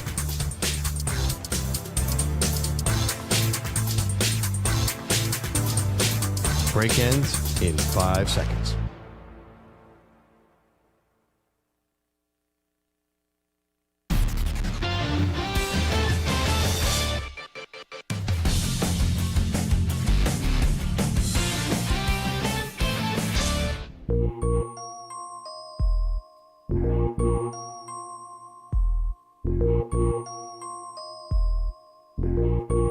You're listening to the Zach Gelb Show on the Infinity Sports Network. Alrighty, welcome back in. It is the Zach Gelb Show, coast to coast on the Infinity Sports Network. We got about an hour and a half to go, our final show, and I wanted to do something different today, bring a little family atmosphere in, as the last time I think I allowed, that's the way I'll say it, my dad to join me on the show is when I had to live at his house for about 4 months-ish during the pandemic. And he would come walking down in the basement where I would do the show in like his boxers and a ripped t-shirt. And there was one day, and this was before we were streaming or anything like that, and there was a visual component to the show where I had my dad come on during the pandemic, because let's be real, there were some days where you would do shows and there were no sports to talk about. But I always thought if you were a good talk show host, you could get through those 4 hours in no problem. But I thought it'd be fun as my dad tried to make his way on the show by cooking us food. There was one night he made me hot wings, which wasn't always a good thing to eat those wings while I was on the air doing the show and had to then go speak for 2.5 more hours. But the great Bob Gelb, radio legend, I'm not going to say icon, but the first producer of the Mike and the Mad Dog radio program. He was a star in the 30 for 30, by the way. I thought he had the best line, is joining us in studio on my final show here for the Infinity Sports Network, which obviously used to be CBS Sports Radio. Father, how are you? I am wonderful. This is truly an honor to be on your program. Listening to, well, first of all, yesterday's show, spectacular. I mean, I was really in love with everything everyone had to say. The camaraderie amongst you guys never existed at WFAN. And I was texting Chernoff and Spitz at that time because they were getting so much love. It was really a little bit too much. But, you know, the camaraderie is spectacular. And, you know, everyone at FAN used to be like Imus, and, you know, you want to run things and throw everybody out. Yeah. Little Francesa would take over that kind of thought process. But you guys have done wonderful work. Samter, Stu, despite the fact that you left the Laziggy in the I am so bummed when I bought that in. I said, oh, boy, there's green stuff growing on it. He never ate it. Maybe next year. Not a chance. Well, none of us are going to be here next year, so it's going to be tough to do so. But, yeah, my dad made Stu lasagna, and he left it in the fridge, and I didn't know this. And then I got home, went home like 3 days later or something like that to see you guys, and you said to me, did Stu eat my lasagna? And I go, you gave him lasagna? I had no clue. But that is something that I do respect about our network, because we're here in the corner. We basically don't get asked much. We don't kind of get micromanaged. And when you're on the Fan in New York, it's, all right, you got to do the local radio stuff. You got to be boisterous. You got to pretend as if you're the greatest thing ever and all that stuff. Here nationally, it was more of a team environment, because it kind of felt like for so many years, even though we had a big brand, right, CBS Sports Radio when we were that, and then it turned into Infinity Sports Network, it was, we're the little engine that kind of could, and we were just trying to choo-choo along through all those years. And the fact that this network launched in 2013, and now it's ending how we knew it, and you're going to have new people taking over a brand new network, but we don't need to talk about them. It's the people here in this building, because even that, right, everyone's going to be home. So the people, the acts, right, I thought Crystal Presti had a very good send-off the other day for a guy like Rich Ackerman, and just the vibe around here through the guys like Graceffo and Horowitz and all these different characters, Paulie Rosenberg. It is a special bond, and yeah, WFAN's always going to be WFAN, and this national network is not going to broadcast anymore out of this building. It's that crossover bond that if you're here day in and day out, and there's been less and less and less people through the years that come through the office, it is something that is very It's special. a great place to start. Few people get to see both sides like CeeLo does, or, how Ack did over the years. Yeah. A lot of the talent who did over the years. It's a special thing. It's incredible. This is the last, your last program. And, you see some management outside, and Craig is in the building. And, I mean, they don't take a second to listen to what's going on in here. And I don't want to take up much time of the callers, because the callers today deserve all the time. Sure. They're tremendous. The relationship you have with them, we used to get nasty stuff from callers. Oh, I do. Yeah, well, it's really amplified now with the internet, as we know. Sure. But that's the internet. You know what? You can hear it in their voices, the love, the sullies, What's a moist pork? What is it? Well, we'll tell you that when you're older. All right? Why you want picks from me on NFL games would be the worst programming decision you could make, but I'll try if you want. Well, we'll get to that in just a second. Yeah. And by the way, I'm 7 games over 500 this year, so my picks have been very good. Time for that to go down. And by the way, I'm doing the picks competition with Boyle. Boyle's supposed to be the new betting guy at this new network. Yeah. The guy that's not the betting guy is beating the guy that's the betting guy. I said that to Pat last night. You're dumping oil on Boyle? I've already done that, literally. Is that Samter behind the glass with the pink sweatshirt on over there? Oh, no. He's same size. Couldn't tell. She's adorable. Michael Samter's That's daughter. not nice. She's adorable. What are you little doing? girl. This is my final show, and you're taking a shot at my beloved producer on his final. Come on. What I kind got of animal Stu. are you? I got Stu, and I got Samter. That's it. Yeah. You're next. So I want to ask you a question here. Yeah, sure. When I first came to you when I was 8 years old and told you I want to do this for a living, you said to an 8-year-old, absolutely not, no chance, go be a lawyer, go be a doctor. Why was that? I'll tell you why. You have to have an ego. I've always something I've told you since day one. You don't have to be, a real butthead about it, but you have to have an ego. Okay. And you have to present yourself. And it's not, it's a wonderful, glamorous, incredible gig for the 3 people who get to make money in it, maybe the 10 people who get to make money in it. And the odds are like, you know what? At your size, you could have walked on at Temple, as Matt Rule wanted you to do. And I didn't. My mom didn't want you to play football. No, she did. Oh, she did. You didn't. Because you were the putty cat there. Well, hey, you know what? You want to get your head racked in CTE? That's fine with me. Better in this business. At least you can walk out with a brain. What was the question? Oh, no. Jeez. This is why we never put this guy on the air. I am a terrible radio guest. Gelb never wanted to be on the air. He's terrible. I said it because of that reason. I mean, it's basically, I see what it takes. I left the programming side, which I hate sales. And you're a big executive here, I'm right? not an executive. Yeah, you're the only reason I have a job is because you run the company. That is a bunch of where BS. when I got promoted, you and the program director hated each other's guts. Let's also remind that the program director that promoted me. Yeah. Different program director. I liked him. Of course. Well, he was a player. He's a talk show. He's a talent program. He's like a player manager. Every other distraction was terrible. He said to me, "Keep your father away from me." I said, "I've been trying to do that my entire life." It's amazing. But you know what? I can go on and play the violin here and suck up to you and say how proud Mom and I are of you. And, and we are, because what you've done, I mean, you have a relationship with the listener, which is an incredibly hard thing to do.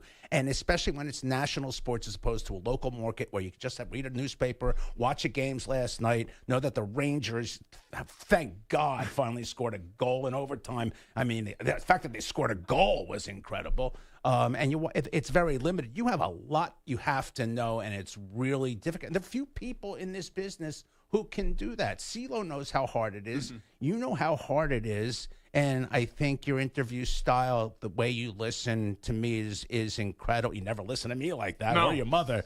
But, I mean, you listen, and you actually want the guest to you want to elicit a response from them, and you react on what their response is, not to show the guest that you know more than the guest does, like certain other hosts I've worked with over the years. Back to the no, really, That's but a blowtorch. back to the getting out of this business. I love programming. I was a producer. I used to listen to the Bill Corsair show on WCAU in Philadelphia when I was growing up in Passaic, New Jersey, at 6 years of age to 10 years of age. He did a trivia contest. And the next thing you know, I'm interning at WCAU in Philadelphia, the 50,000-watt voice of Philadelphia. And, we had the Phillies. We were, the Sixers. We had Villanova basketball. Yeah. It was tremendous stuff. And, I got to work with it. I love the behind-the-scenes stuff and producing. I don't need to be on the air as a producer, which producers now need to be. I wanted to run a radio show like we ran a radio show in the back with guests where people would learn something, sprinkle in the callers, let people go away feeling like they found out something that they didn't know before they listened to a sports talk I'm going to put you on the spot. Yeah. And I know you don't like when people do this. Yeah, what?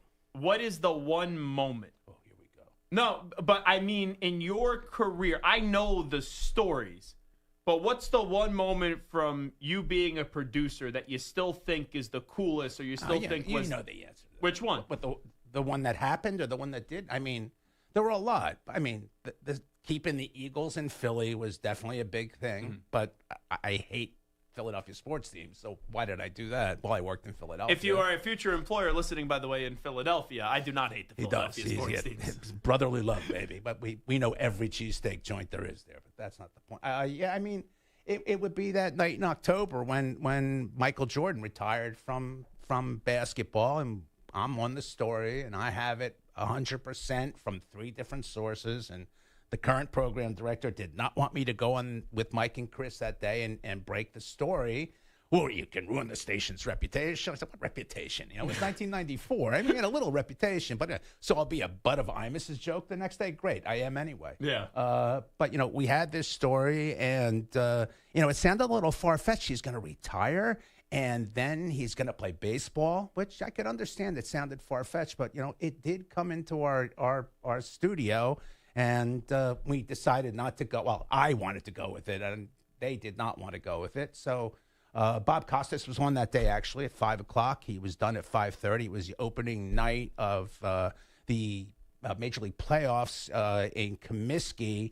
And after Bob Costas was on, Dick Ebersol would call. He didn't hear the interview. So Dick Ebersol, who ran NBC Sports, called me after Bob was on and said, hey, how did Costas go? Anything crazy with Mike and the dog? I said, no, good interview. Hey, by the way, Dick, did you hear about this story? Because I can't break it here, but, I understand now hearing Michael Jordan's going to announce his retirement. Huh? Really? Interesting. He ends up contacting his people in Chicago, and I don't know if it was Jane Pauley who was doing it or someone else, but there were people there because they had a pregame show out in Chicago, and he got a call back about 45 minutes later, said, I don't know how you got this, but... you got it. You got it. Wow, how about that? Well, you're right. We're not going to do picks. They're 94. It's 31 years. I'm still bumming out about it. So, what the heck? You like to hold a grudge. Well, anyway. Congratulations to you, this network, how wonderful it's been, the callers. You are the lifeblood, the people who've been here, who've run it, and everyone who's on the air. Happy Hanukkah. Merry Christmas. Congrats. You got it. Thank you so much, Dad. Love you. Alex, Mike, Anthony, I'll get to you on the other side. We'll get to you right away. 888-710-4ISN, 888-710-4476. But first up with the latest sports flash, here he is, CeeLo, Chris Lopresti. Infinity Sports Network Sports Flash. And gentlemen, it's sponsored by Progressive Insurance. Insurance for motorcycles, boats, and RVs for protection on the road and on the water. See how much you can save at 1-800-PROGRESSIVE and Progressive.com. Track and college football bowl season. You got halftime of the Gasparilla Bowl. NC State up 31-7 on Memphis. Earlier, Western Michigan took care of Kennesaw State, winning the Myrtle Beach Bowl 41-6. Tonight from Norman, college football playoff gets underway. Oklahoma hosting Alabama in the 8-9 matchup. NFL, the Steelers officially ruling out T.J. Watt for for Sunday's game against the Lions as the star pass rusher continues to recover from the lung issue that hospitalized him last week. The Falcons are listing wideout Drake London as questionable, but head coach Raheem Morris telling the media he expects London to return to action this Sunday against the Cardinals. Seahawks linebacker Derek Hall suspended one game for stepping on the leg of Rams guard Kevin Dotson at the end of a first quarter play last night in Seattle. That play went unpenalized, but the league reviewed it and deemed it unnecessary roughness and unsportsmanlike conduct. Hall is set to appeal that one-game ban. Baseball offseason, the Pirates with an aggressive move, reportedly agreeing to acquire two-time All-Star second baseman Brandon Lau from the Rays as part of a three-team trade that also includes the Houston Astros. I'm Chris Lopresti. This is the Infinity Sports Network. Follow us on Instagram. Our handle is Infinity Sports Network. That's Infinity Sports Network to follow us on Instagram.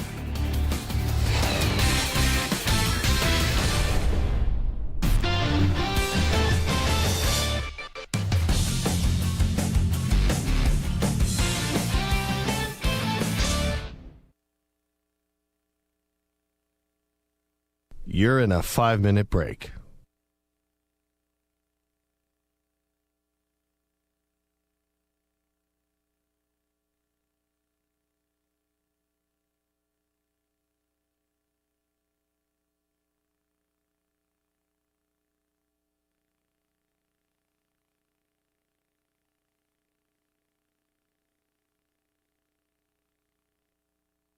Four minutes, 30 seconds remaining.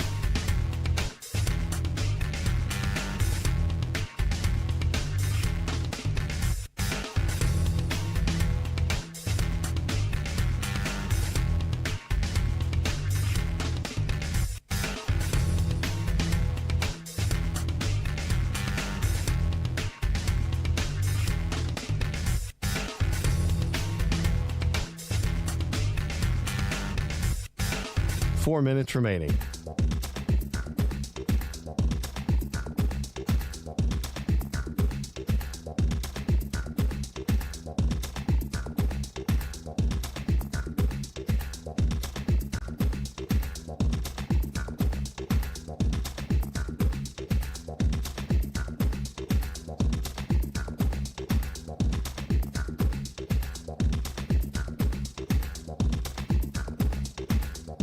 Three minutes, 30 seconds remaining.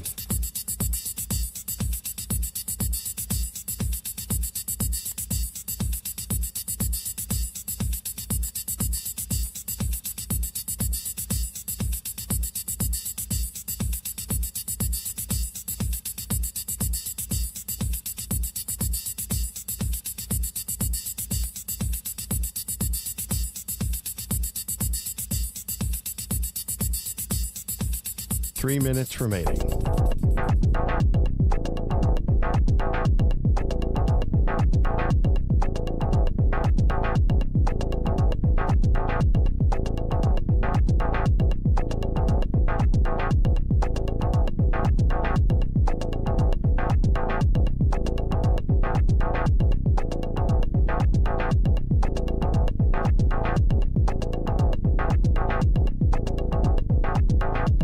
Two minutes, 30 seconds remaining.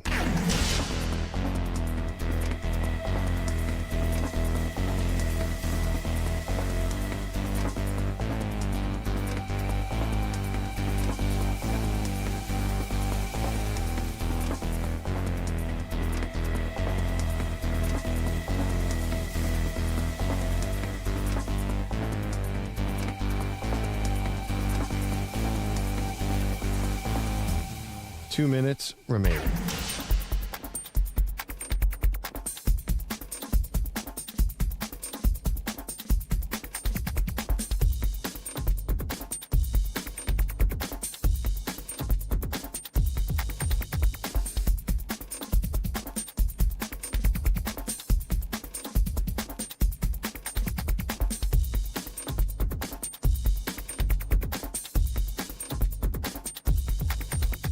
One minute, 30 seconds remaining.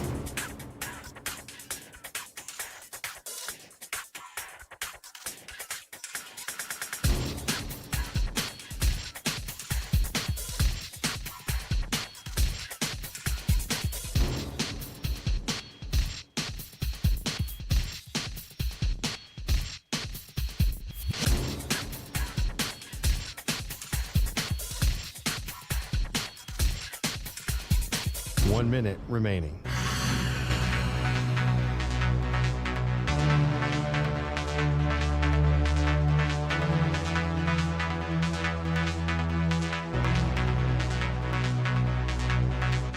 Forty-five seconds remaining.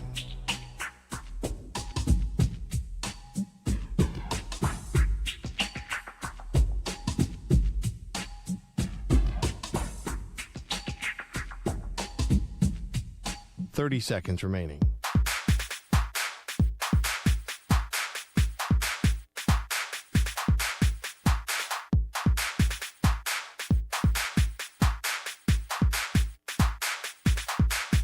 Fifteen seconds.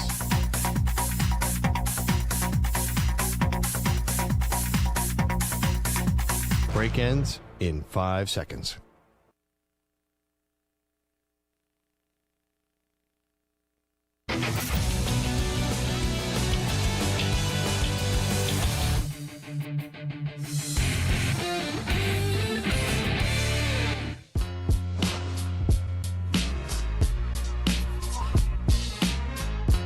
You're listening to the Zach Gelb Show on the Infinity Sports Network. It's time to ask the pros. You, the listener, gets to ask us a question. Brought to you by O'Reilly Auto Parts. Simply tweet your question at INF Sportsnet or at Zach Gelb, ZACHGELB, using the hashtag #AskThePros. Be listening later in the show. We might answer your question. Think O'Reilly Auto Parts for all your car care needs. Get guaranteed low prices and excellent customer service from the professional parts people at O'Reilly Auto Parts. O'Reilly Auto Parts. Yep, that's right. It is the last Zach Gelb Show on the Infinity Sports Network. I don't know what is next, but the best way to stay in contact is by following me on Twitter and Instagram at Zach Gelb, ZACHGELB, or on TikTok at The Zach Gelb Show. And when I have news to share to you, I will do so on those social media channels. 888-710-4ISN, 888-710-4476. Let's go to Miami. Alex is next up on the Infinity Sports Network. Alex, what's happening? Hey, Zach, due to my work schedule, I'm usually not able to call you. I usually also don't give men flowers, but I'm going to give you props for the great show that you've put on through the years here at the Infinity Sports Network. There's something that I do disagree with you on, but everything else mostly I do agree with you on. Going forward, I know that on Wednesdays you come on with Hawk, Crowder, and Solana here locally. Yeah. And also, I wanted to let you know that if you ever do want to come to Miami, I'm sure they have room for you there because you do a great job with your guest appearance every Wednesday. Yeah, locally. I appreciate that. And those guys, Hawk and Crowder and Solana, I've known Crowder, oh boy, when he was doing radio with Sid Rosenberg, and it was back at the JW Marriott in Indianapolis before the second Patriot-Giants Super Bowl. I did a show when I was still in high school down on Radio Row next to Channing Crowder. And I remember he was signing autographs for fans, but he didn't have a Sharpie. And I had a Sharpie. I said, oh, you need a Sharpie? He goes, yeah. And I go, I just need that back when you're done. And he didn't bring it back to me. And then after the show, I went up to him. I said, hey, I need that Sharpie. He's like, I've been to jail for many things. Stealing a Sharpie wouldn't be one of them. So I love my time on WQAM with Hockman, Crowder, and Solana. And I'm going to continue doing that appearance. I do a lot of appearances. And thanks for the phone call, Alex. And if ever in Miami, let's get together. Maybe go to some Joe's Stone Crab, by the way, which is one of my favorite restaurants in the world. The fried chicken there is unbelievable. But going on those stations around the country, I think, is so important for national radio hosts. And a lot of them don't do it. They don't. But I do a hit in Baylor weekly. I do a hit in Charlotte weekly. I do a hit in Miami weekly.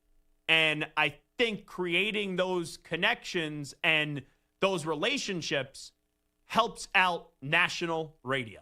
When you do national radio, sometimes you sit there, oh, we'll talk about the Cowboys. Oh, we'll talk about the Lakers. We'll talk about whatever teams I like. No.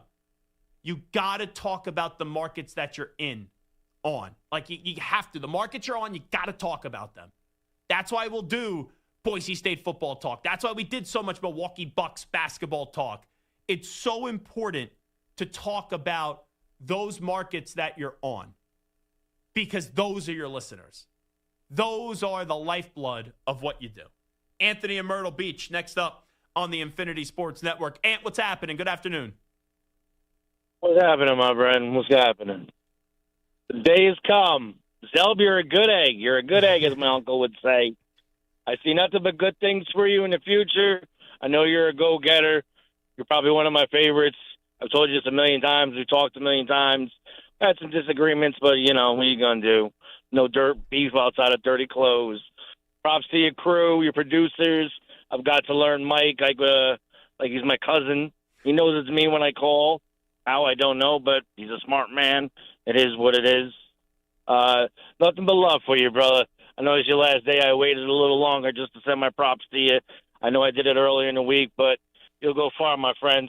I'll reach out to you. I don't do the tick. I don't do the talk.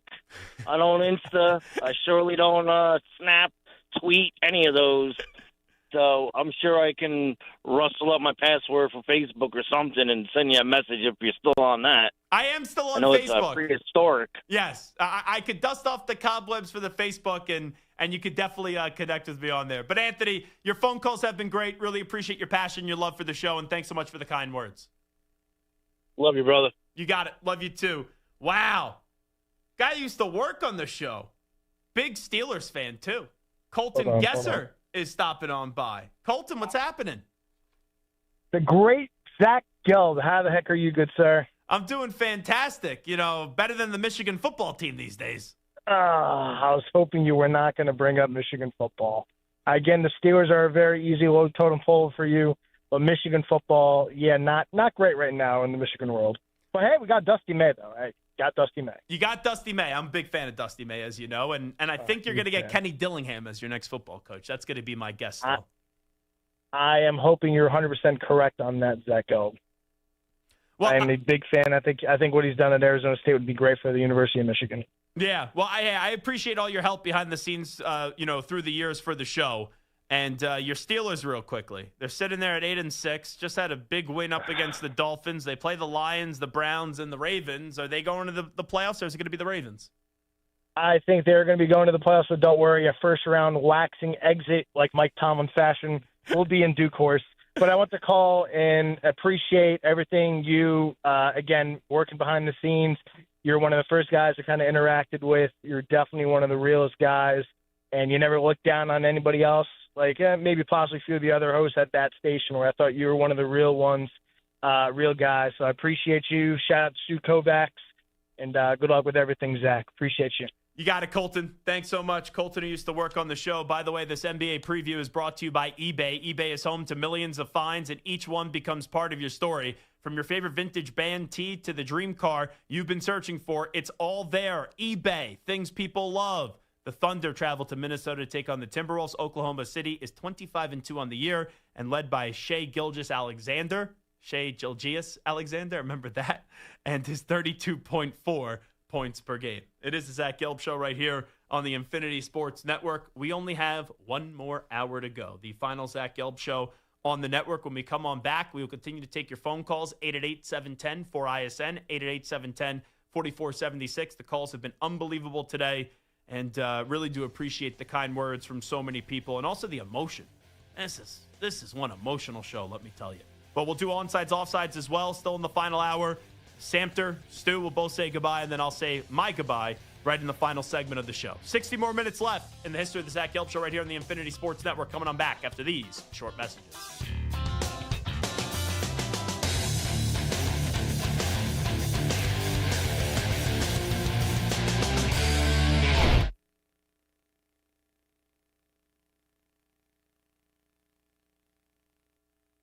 You're in a 5-minute break.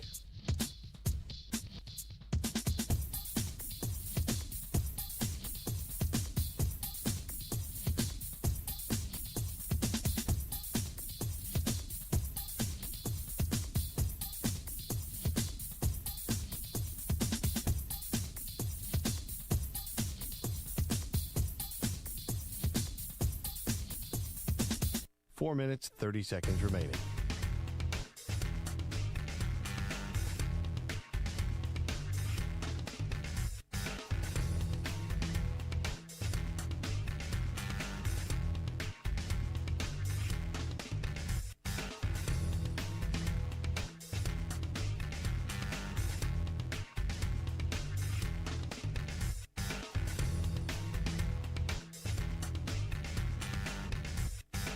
Four minutes remaining.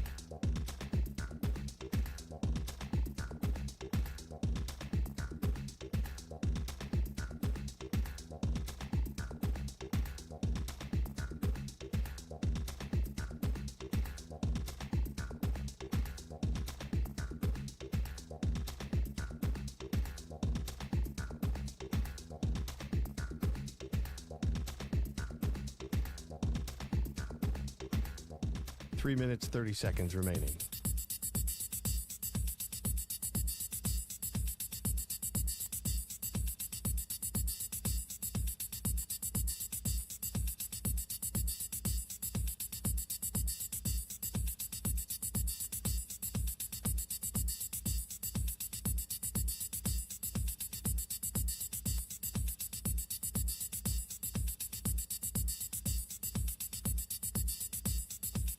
Three minutes remaining.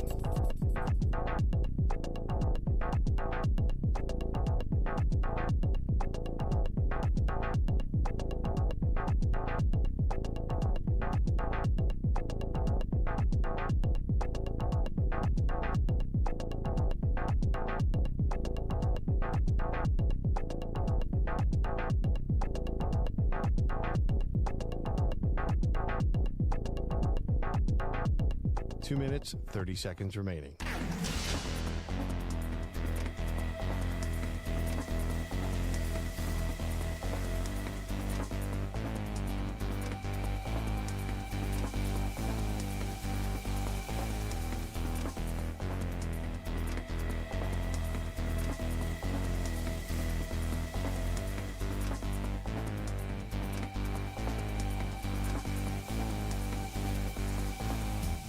Two minutes remaining.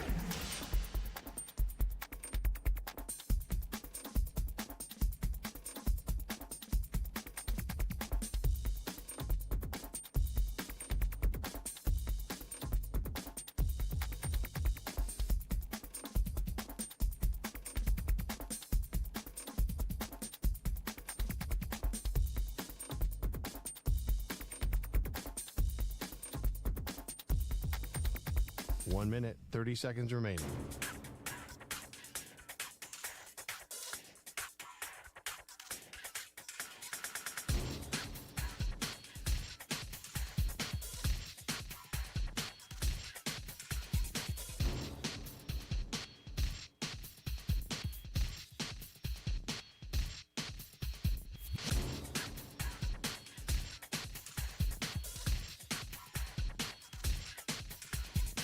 One minute remaining.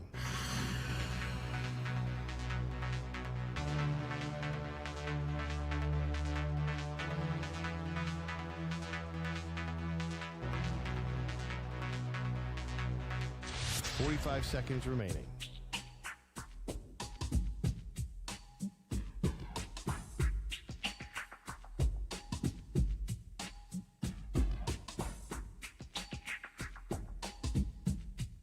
Thirty seconds remaining.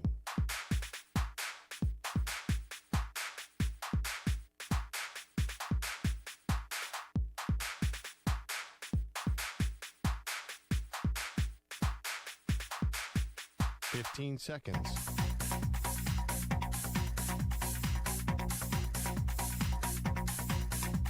Break ends in 5 seconds.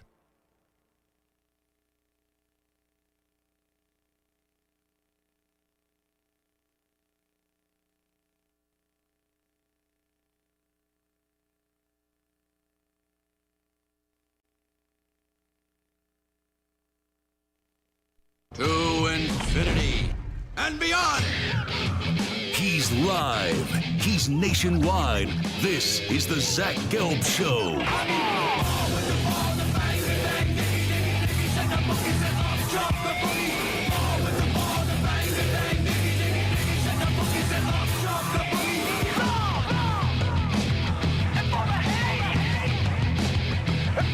Here's your host, Zach Gelb. Alrighty, hour number 3 of our radio program. That's right. It's the last hour ever of the Zach Gelb Show right here on the Infinity Sports Network. I've been blown away by the calls today. Been blown away by the tweets, the messages, during the break. Just got this nice message from Nate Burkhart. Yo, Zach, just wanted to share my appreciation for everything you gave us at CBS/Infinity Sports. I first heard you doing Ion Football in 2021 while I was scanning for a sports station hungover and driving home from homecoming the year after I graduated college. I instantly became enamored with your style and passion for sports. A lot has changed for the better since then, but your show has been a constant companion ever since. Can't wait to see what you do next, and I'll be following you along wherever it is. Best of luck. And it was more than just this show that we did. Sure, this was the mainstay for me, 2 to 6 a.m. Eastern time, then 6 to 10 p.m. Eastern time, then the last few years, 3 to 6 p.m. Eastern time. That was my main identity, was the Zach Gelb show. But also, I would be on in the weekends when you're talking to a completely different audience. And I would be doing for, I think it was 3 years, the Eye on Football show, which was the 8-hour studio show, game to game to game around the country. And those are some really fun shows. They really were. And then the last few years since I stopped doing Eye on Football, just because it was too much to do the 8-hour show and then get back in and do the 3 to 6 p.m. Eastern time show. And I thought even though you're seeing all the games, you're not really able to hone in because you have to keep an eye on every game and you're going from stringer to stringer and there's a lot moving on. So I gave that up after doing it for 3 years, and I still wanted to be on the air on Sunday mornings. I still thought there was value to that, and I did Sunday Morning Football, which was the hour recap show of college, and then an hour NFL preview show. So whether it was the weekends, whether it was during the week, if you just saw me on social media, however you consumed our content, I do thank you. And yesterday it was all about bringing back the former hosts. Doug Gottlieb, Brian Jones, Chris Moore, D.A., Marash, Amy, Scott Farrell, shake it up. And also, Taz, and we just had Jody Mack. I thought it was fun with our network ending how we knew it. And what is it, December 29th, Westwood One Sports is going to launch their own network. It's not going to be the same. It's not. I'm not saying it can't work, because I do believe in national radio and I believe in radio and I'm not bitter, but it's not what you were accustomed to. I thought a lot would change when we got rid of the name CBS Sports, when it was no longer CBS Sports Radio. The operations, the day-to-day, and the people from CBS Sports Radio really to the Infinity Sports Network, it did not change greatly. But this is totally different. And there are people that are going to be staying on. Pat Boyle, wish him nothing but the best. I know Carlos is doing some weekends. I know Stu's going to be doing some weekends. And those are people that I'll always be rooting for. So the listeners, though, I thought it was important to make today about them and let them have their say in what they wanted. But yesterday, I thought it'd be fun to kind of be nostalgic and just go back and hear all those stories and share all those memories. That's how I wanted to operate the last 2 days. And we came up with that idea. We executed, I thought, pretty much perfectly on Thursday. And then today, you guys are delivering, as you've always delivered. I didn't think I was going to sit here and just go segment after segment after segment and just be phone call, phone call, phone call, phone call, phone call. But it shows you how much the show has meant to you. Or whether it wasn't even that you listened to me and you would just hear me do picks with Pat Boyle or picks with DA, or I would jump on so-and-so show. However we connected. And you came back. And you could reach out to me on Twitter and Instagram and Facebook and TikTok. And I try to respond to as many people as I can. And I try to make that a relationship that is more than just the radio show. And to hear what people have said in the last week and the response and the outpouring of love, I felt it. And it's meant so much. And even though I wish I wasn't getting let go, I wish I had a job coming up next week or in 2 weeks. Obviously, that goes without being said, but I'm so forever grateful for these 8 years that we had together. And I don't know where I'm going next. I don't know what I'm going to do. It will be in the media landscape, but it won't be this. And what we had here, whether it wanted to be recognized or not, whether people wanted to embrace it or not, there was enough people that embraced it where this was special. And this was something that mattered. So yes, it's going to be different in 2 weeks. Yes, you will hear a new network on many of these stations that you're listening to right now. And it won't be Maggie Gray and Andrew Perloff. It won't be Bill Ryder. It won't be myself. It won't be JR. It won't be Bart Winkler. But there was also other hosts before that left the network and you adapted to us. So I understand. I'm not saying, hey, give the new network a chance. I'm not going to sit there and do their work and advocate for them. But there are still ways that we're going to be able to remain together. When, where, I don't know. Some of you may continue to listen to me. Some of you may never listen to me again. Because what we had here is so different, and it's such a niche audience that, yes, what we had is changing. What we had is coming to an end. And will I talk to some of you in the future? Of course. Will I see some of you in the future again? Of course. But it's never going to be the same fun that we had, and that's what this network was since it launched in January of 2013. 888-710-4ISN, 888-710-4476.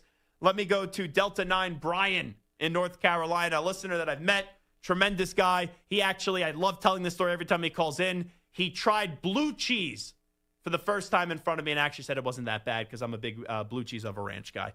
Delta 9 Brian, how are you, my friend? I'm good, Zach. How are you? And you know, I probably would never try blue cheese if it wasn't for you. And weed helps with that because I've tried a lot of new things. But I'll say that I probably never would have heard of you if you didn't do your picks competition with Mraz back on the DA show. Yeah. And I always loved Mraz, so I always stood up for him when you would bully him around. So I kind of thought you were a little bit of a villain, but then I grew to love you after a while and listening to you on your show and hearing your own style. And you're really just genuine and honest about everything, sports and life. And also, I've always thought you were a great interviewer. And whenever you'd see someone on your show that you'd interviewed, and if you'd notice, I would give you a DM with like someone's Hall of Fame bust because I went to the Hall of Fame. And I just love all your crew and everybody else involved. And so we're going to miss this, but I hope you start your own YouTube channel or something, and we'll get to see the next stage of your career. Brian, much love. Really do appreciate it. And thank you for supporting the network throughout all the years that you did. All right, this is a throwback. I love seeing this guy on social media. Mac in Delaware. Mac, what's happening, my man? Hey, what's going on, Zach, man? Hey, it's just, I don't know what to say, man. It's just, I've been calling everybody to wish them best of luck and everything. But, this is really hard. But I just want to say to you, Zach, thank you for, just being you, man. And like I said, hey, I, fell in love with you from the beginning because, one, you're a Temple guy, and I got a couple people, our family members, and a couple friends that go to Temple. And I just wanted to say that, man, this is really, really hurtful, but I know that you will find your way because I know what type of person you are. I never met you. I know I've been trying to get to the Bob's Bar. I've been trying to get out to different events, but, I always wanted to, get a chance to meet you and let, pick your brain about Temple and, stuff like that. But, Zach, I wanted to tell you, my man, I love you just like a brother. I know that, you're a Patriot fan. I'm a Jaguar fan. So, hey, I still love you. Duval. Hey, maybe we'll meet in the playoffs this year. If the Patriots play the Jaguars in the playoffs, Mac, and I'm available, let's go to the game together if the Pats play the Jaguars in the playoffs. You know what? I appreciate. I definitely will take that up on you. Okay. Yeah, I appreciate that. If it happens, you know where to find me. I know, and like I said, I've been listening to you for a long time, and I've been with this, sticking with this network, even though a lot of changes have been going on. But I just wanted to let you know that I really care about you, my brother, and I appreciate you. And like I said, you, Pat, Mraz, Pete, Andrew Bogus, EJ, everybody. I've been, shouting out everybody. And like I said, when this comes to an end, I'm going to throw a tweet up there for you, my man. I appreciate you. And like I said, you're a good brother, man. I appreciate everything. Thank you. And you take care. Mac, much love. Thank you. And it's people like that I feel for the most. So many people right there have listened to us all throughout the years. And as we have Craig Carden popping on in, you wanna pop on in? You got a job or anything, for me or anything like that? Craig Carden. I just got a job. I know, but can I be the food guy for the new show or something like that? Well, we can talk. Okay. I'm very disappointed. You've had a great run, and your run will continue. I'm convinced of it. 100%. I'm very disappointed in you, though. What did I? Like very upset with you. What did I do? Well, it's my last day here. I'm here. You didn't ask me to be here. No, but you're coming in. No Talerchios? Yeah. Well, that's special. Best deli in the state of New Jersey. I actually went to the program director's office, Ryan Hurley, before the show, and I said, I need to be a part-time employee because when Craig brings in food, I got to feed I'm my sure fat we ass. can work something out. How things been, all right? Good. But you, listen, it's not over for you. Oh, sure. 100%. Yeah. Could be a huge star. I believe that with all my heart. Well, I appreciate it. So you excited for the new show? Plus, your mom's out there. If I didn't say that, she'd strangle me. She's a pit bull. I'll tell you that. Listen, I just told your dad he's very lucky. Oh, you know, and she agreed. You know who's on the line right now? I do wanted not. to call in? Who? It's a fan favorite of ours. Who's that? John Fanta. My guy. John Fanta, what's happening? Wow, what a pleasant coincidence and surprise all at the same time. You just called me and told me to come in. What are you talking about? Yeah, exactly. By the way, I'm down to be a part-time employee for any time you bring food in as well, but you might run out. I'm sure NBC has a nice food program for you. You're fine. Yeah, Josh Perry tells me you guys eat well over there. Please. You're just fine. Well, you know what, though? One of the stories of stories that shows how great of a human being and how relentless of a worker Zach Gelb is, and it's exactly why I would tell anybody, hire Zach Gelb, because I think he's absolutely outstanding. What he does is Zach Gelb helped connect me to you, Craig Carton, to do some really fun TV and be involved with you and get on your show and whatnot. And that's Zach Gelb. Zach Gelb is an elite human being. He's outstanding at what he does. He builds connections, and I just wanted to call in and say thank you, Zach. Craig, you know I love you. Zach, you know I love you. And you're just getting started, Zach, because you never stop, man, and you deserve everything that's come your way and deserve everything that's going to come your way wherever your next stop is. Well, John, hey, I really do appreciate that. You've been a great part of the show and being a guest for us, whether it was college basketball, the coaching searches, and all that stuff, and then recently the college football. You know what I think about you, and I really do appreciate you calling on in. Well, you guys are awesome, and I just think it says it all. Where the listeners, our jobs, we get to do our jobs. We get to do our jobs, and there's nothing, you could take nothing for granted. But the best part about what all of us do in different capacities is the people and the fans. And it says it all about you, these fans calling in from all over the country, what they have to say, because you resonate with them, and you're going to continue to do so. So I'm always in your corner, and I can't wait for us to talk down the road. John, thank you. Really appreciate it. Be well, all right? Thanks, Zach. Thanks. Any national hot takes you want to drop here? He's going to big time you. Fanta? 100%. No, he won't. Yeah, he can't big time people. He's got a baby now. He's got a network gig now. You're done. He called me after he was moving.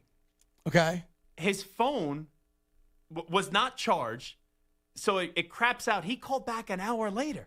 Is that right? Yeah, I would have said, should have I'm charged moving, his can't do phone it. is what he should have did. Yeah, but, he makes enough money to buy a charger. Yeah. All good. I just wanted to say hi. Appreciate it. I know your parents are out there, very proud of you, and you've accomplished a lot in a short amount of time. And there's a job out there for you for sure. And you pick yourself back up in January, and there's no doubt we'll hear you on the radio again. You got it. Craigie, I will say this. Yes. I've learned from a lot of people just being around. Mm-hmm. And, whether it's, I know you may not like this, or this guy may not like you, Kirk Minahan, Sid Rosenberg, just like some guys that I've learned from, Angelo Cataldi, Mike and Chris. But learning and just watching you as a kid taught me an entertainment value really to this business. And, Well, look, and that's something that I've always took I from you. appreciate that. You're putting on a show. Yeah. And if you don't treat it that way, you're not going to excel in it. And you're not going to stand out amongst a very crowded field. Anyone could come in here after. I say this all the time. A lot of people out there know a lot more sports than I do. Anyone could come in here after, like last night's game. Let's debate, the 2-point play and was it a good call, was it a bad call? And you could do a passionate rant on it one way or the other. The NFL screwed the Rams, whatever, right? But anyone can do that. It's what about all the other stuff? Mm-hmm. Can you do it or not? And do you prepare to do a show? And do you come in with an agenda and fulfill that agenda every single day? I've always said, I could take any guy off the street and maybe he could do a good hour. Mm-hmm. But what are you doing tomorrow? Yeah. And very few people can do it. And I think you're one of the ones that can. And during COVID, I used some material of yours because I was doing the show from the basement and all that stuff. We're all home. And this guy called in, and he goes, Scott Gelb, how are you? And I go, all right, I've heard Craig did this when I was a kid when people call you Chris Carter. Yeah. So I go, let's do a little quiz here. Right. All right, Lawrence, give me your first name, Amy. Rome, give me the first name, Jim. Yeah. Amanda Laura. The guy said Mraz. He meant to say Damon. And then I go, Gelb. He goes, Scott. And I go, nope. And he felt really embarrassed. At least he was listening, though, right? Yeah. Love me or hate me, I don't care. Just listen. That's it. I will be good. I'll tell your parents you're okay. Yeah, you got it. Extra fried ravioli from Deluxe. If you come back in a day that we have it here, I'll make sure you get some. Okay. Just Just give me a little text. Here's the real test for you. Wohop and Talercio's. Come on I got you. Wohop's a 2 a.m. thing, not a midday thing. Great Chinese restaurant downtown New York. Here's the real test for you. And this is going to be like a moment in life that you're not going to forget. It could go one of two ways. Yeah. And it's not even up to you. When you come back here at some point, let's say after the holidays, right? Sure. Take a little break, kind of get yourself together, make a plan for what's going to be next, and you decide to pop in on a random Wednesday in January. Does your key card still work? Yes, because I'm already lined up some part-time shows at the there Fan. you So I go. think it's supposed I got the never email be so from sure. HR. You're not getting let go anymore. You're just transitioning. I didn't know I was transitioning. Because I was at Fox News today. Oh, it didn't work. And my card for the first time ever didn't work. Well, if you're listening on Awful Announcing, Craig Carden is not happy, and he demands that Zach Gelb gets a nice high-paying job. That's what he just said. At Awful Announcing. Yes. There Awful you Announcing, Barrett Media, whoever. All good. All right, be well. You Have got a great it. Thanks, holiday. Craig. Yep. Appreciate it. We'll take a timeout. We'll come on back. 2 more segments to play. Zach Gelb here with you on the Infinity Sports Network. You're in a 5-minute break.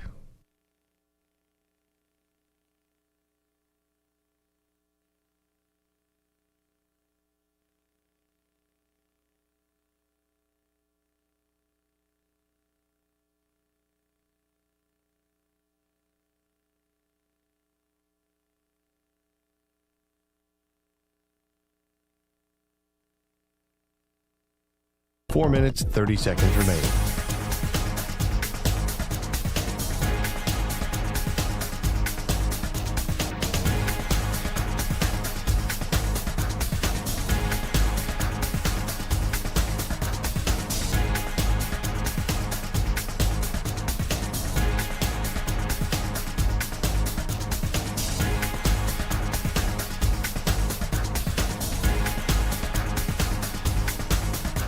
Four minutes remaining.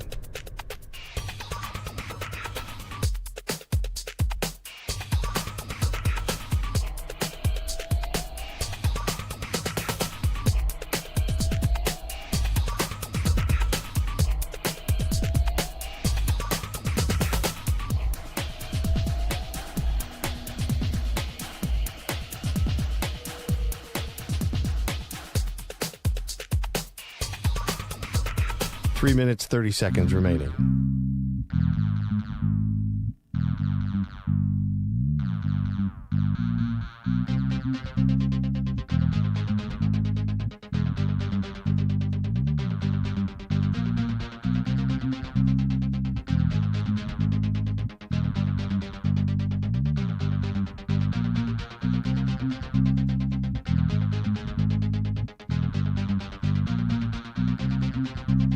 Three minutes remaining.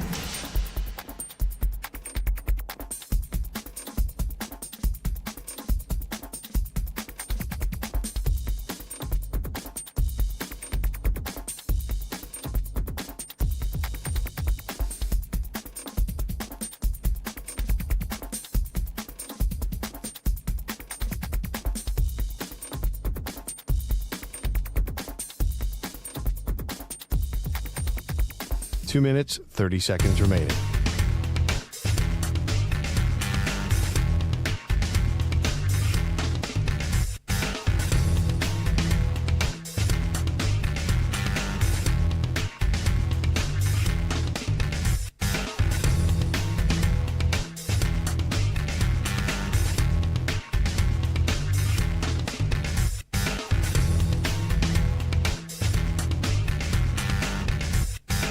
Two minutes remaining.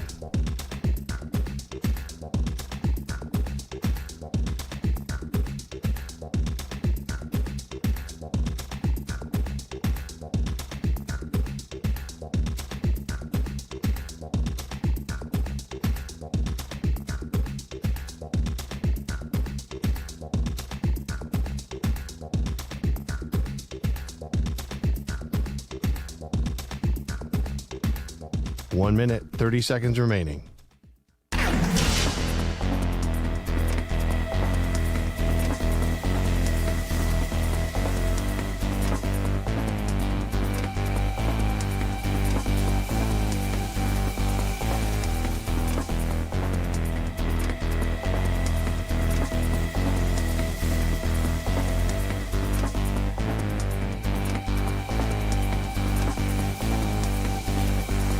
One minute remaining.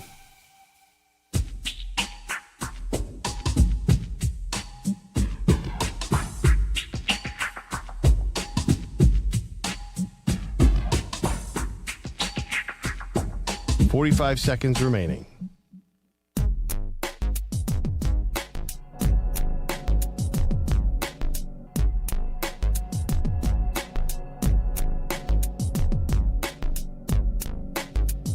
Thirty seconds remaining.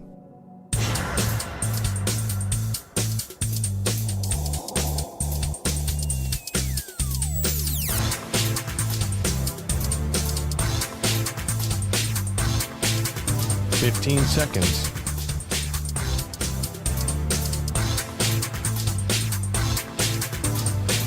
Break ends in 5 seconds.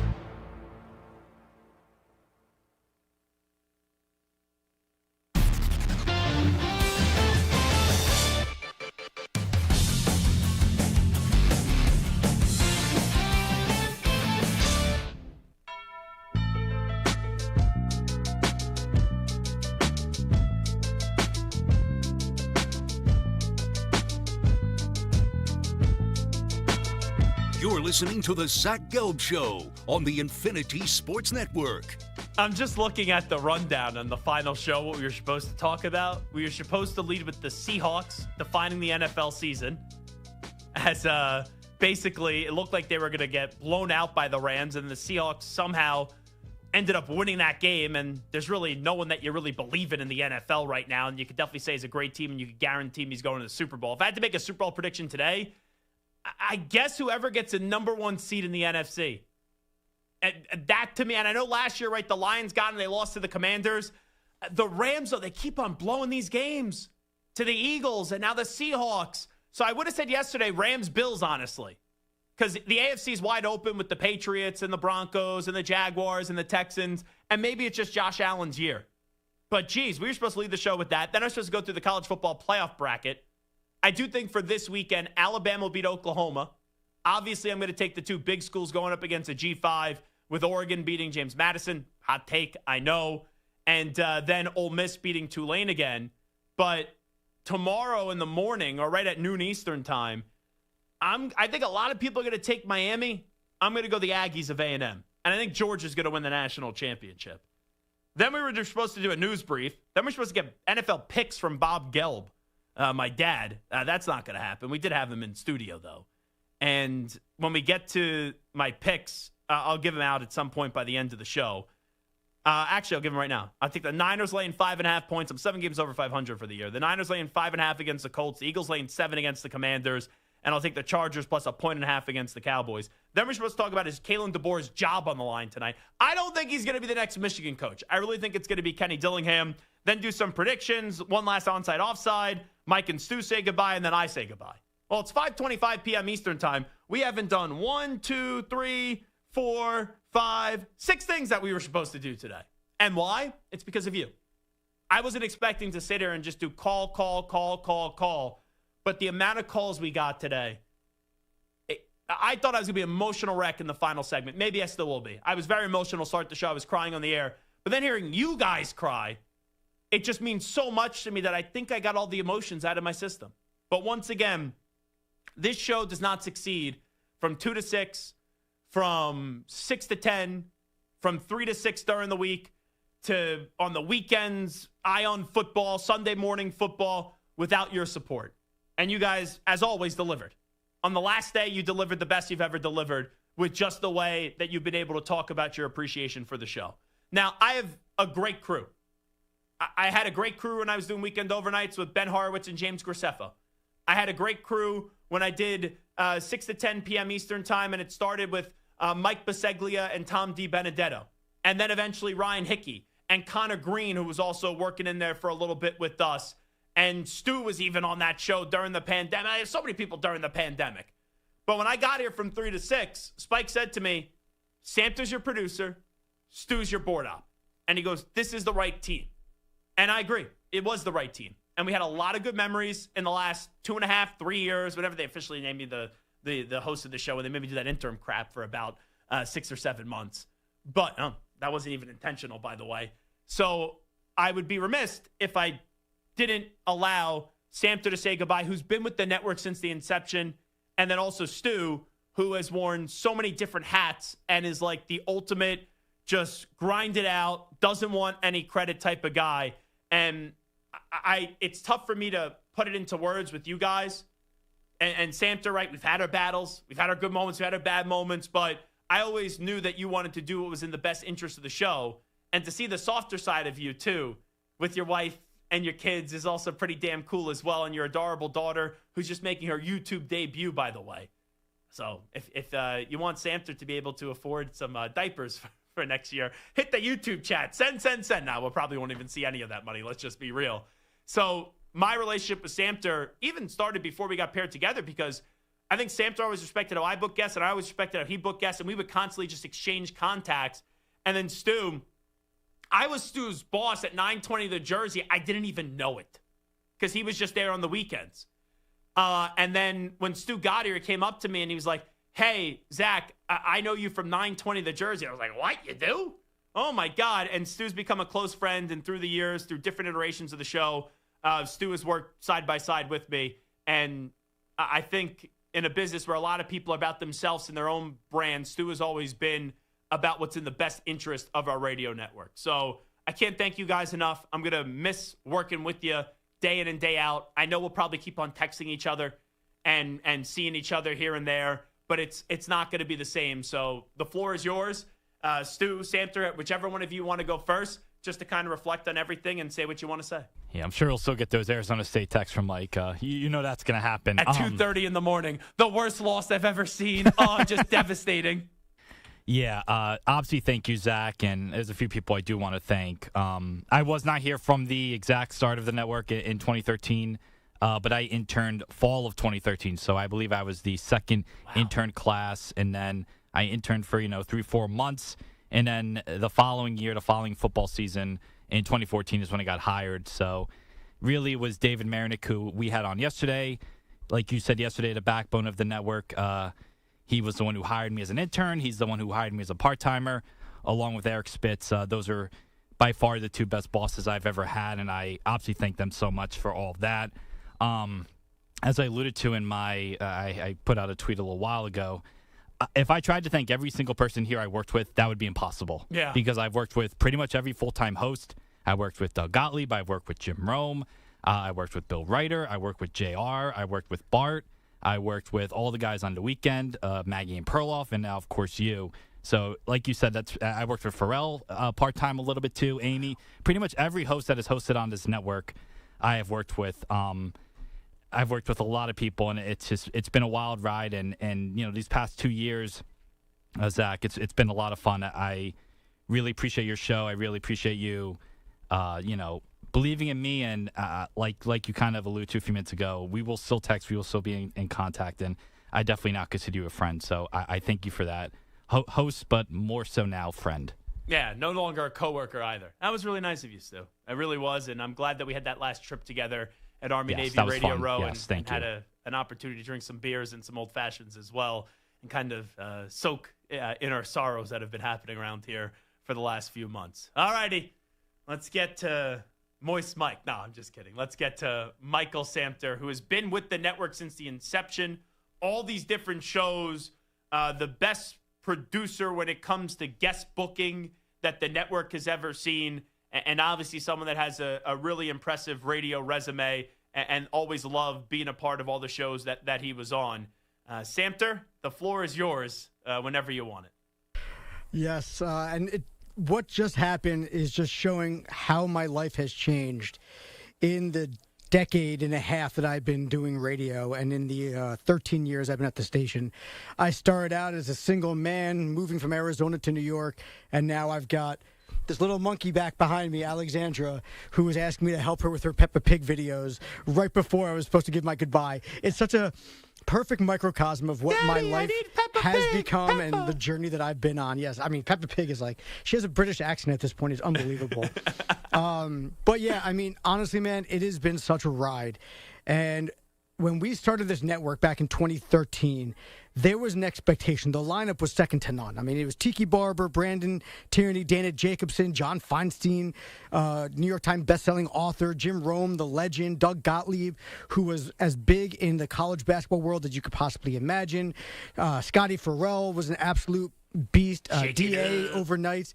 It was just such an incredible lineup. And there was so much hope and there was so much excitement about what the network could become. And then as time went on, I don't know if it's because radio is kind of seeing its twilight as a medium in general because of the rise of podcasting and digital and TV and all the other things that go into it, TikTok. But we've seen this slow decline back into where we are now. And I don't think it's an issue with Odyssey. I don't think it's an issue with CBS Sports Network or Infinity Sports Network. I just think it's the world that we live in right now. And unfortunately, we're the ones who are going to be suffering the brunt of it.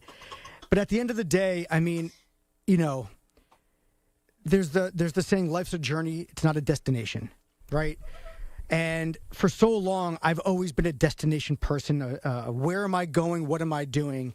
And this was the first time in my life, this network and these shows that I worked on, Tiki, Brandon, Dana, Maggie, Perloff, and Zach, now you, with Stu. It's the first time that the journey meant more to me than the destination, that I felt more connected to what I was doing in the moment rather than looking at the future and thinking about what was next. This was about enjoying every single second that we were doing it. And our lives have changed so significantly over these past 13 years.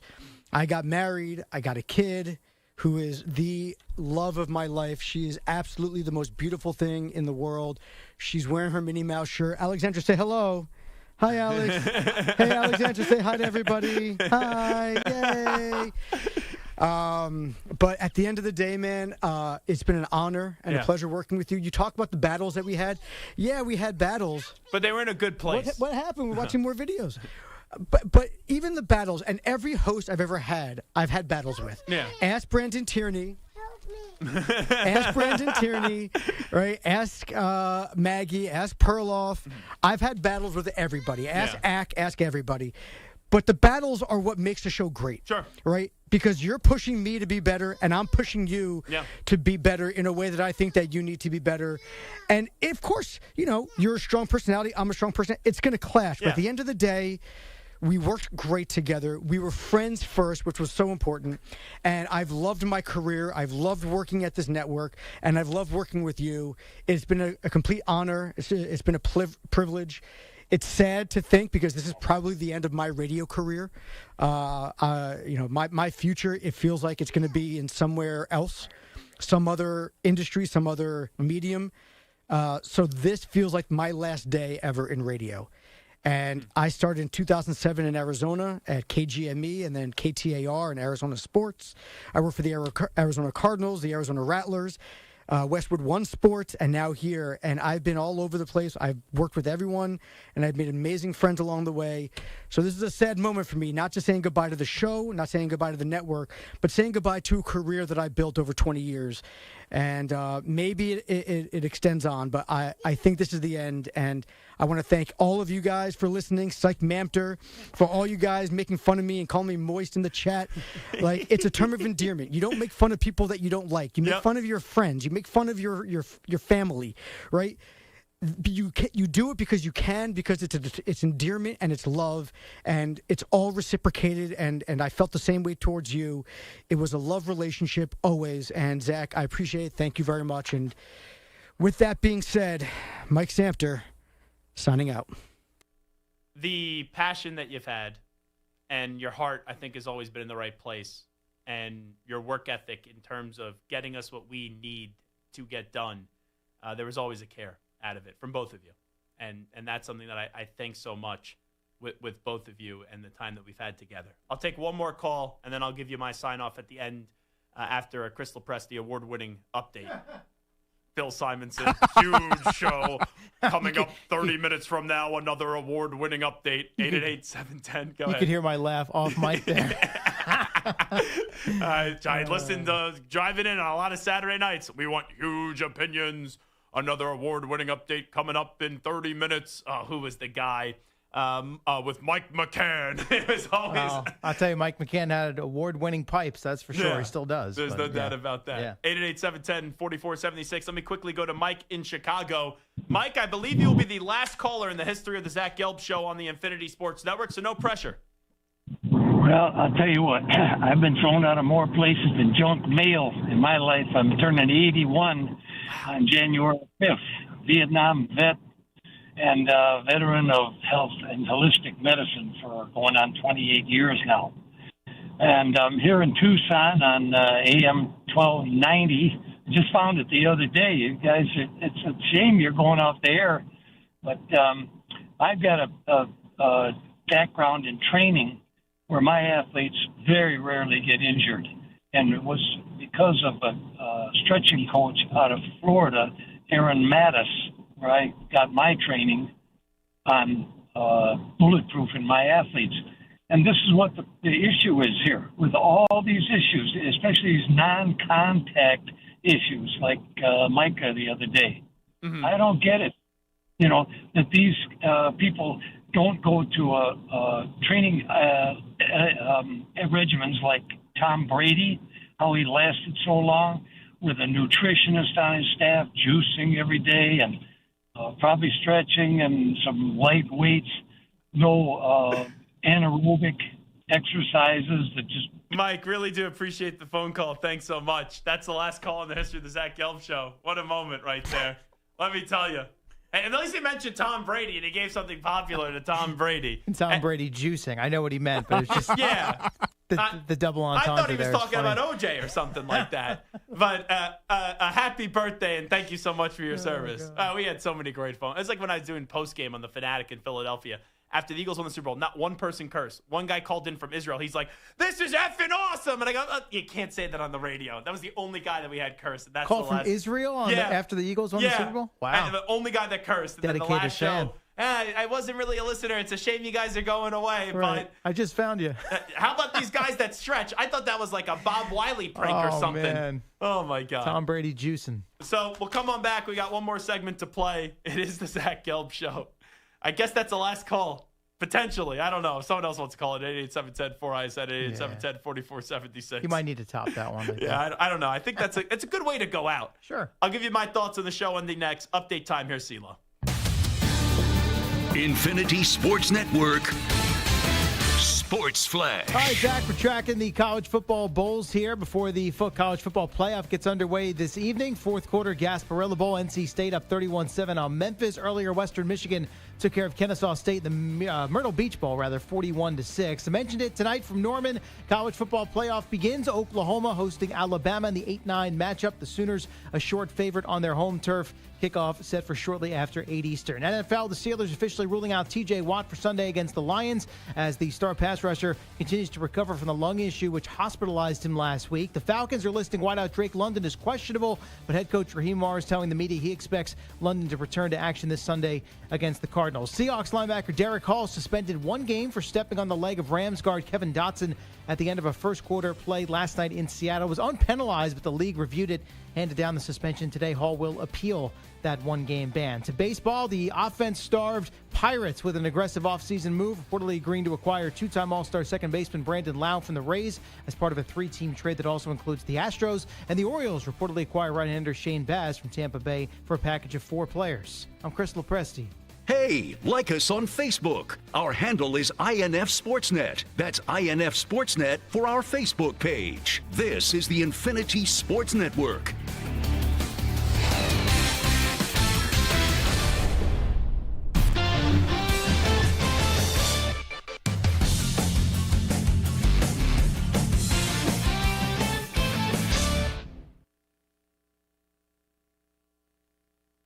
You're in a 5-minute break.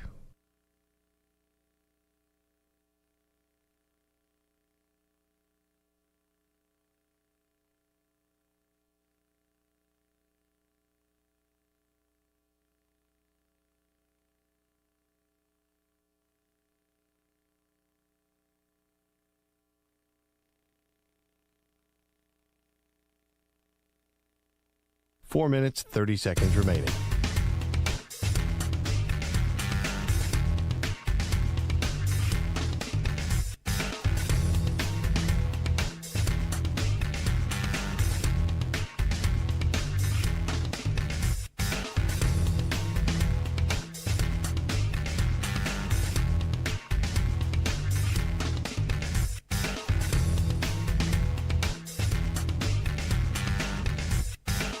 Four minutes remaining.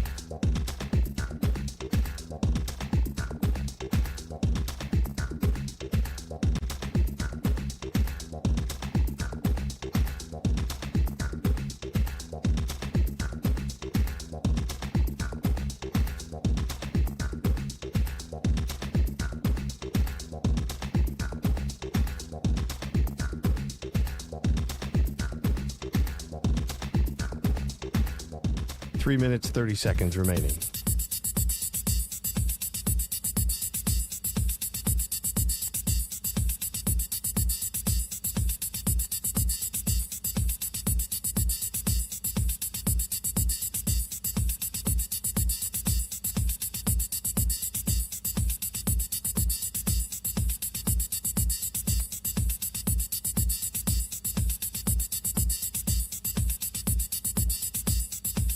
Three minutes remaining.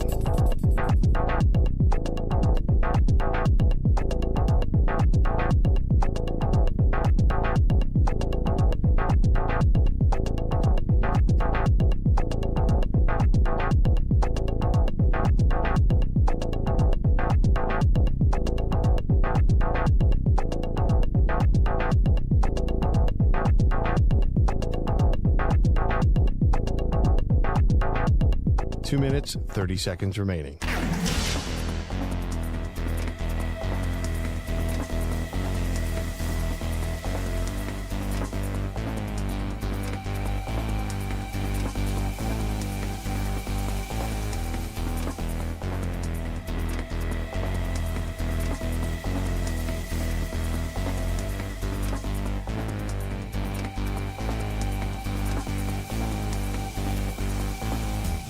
Two minutes remaining.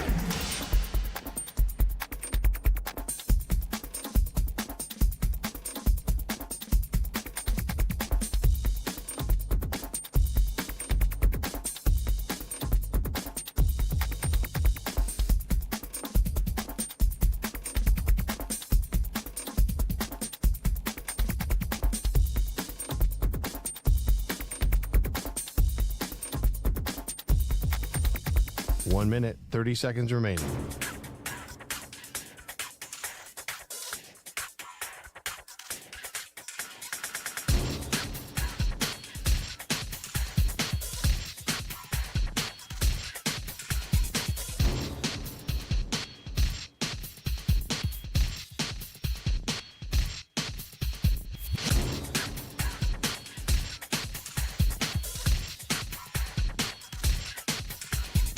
One minute remaining.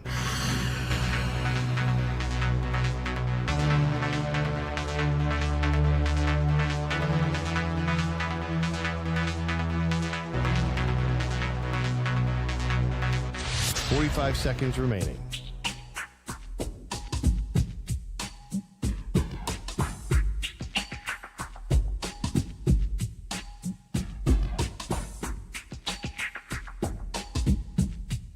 Thirty seconds remaining.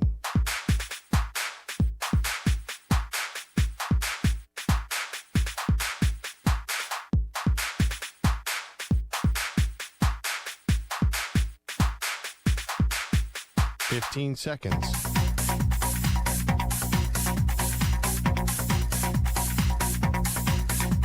Break ends in 5 seconds.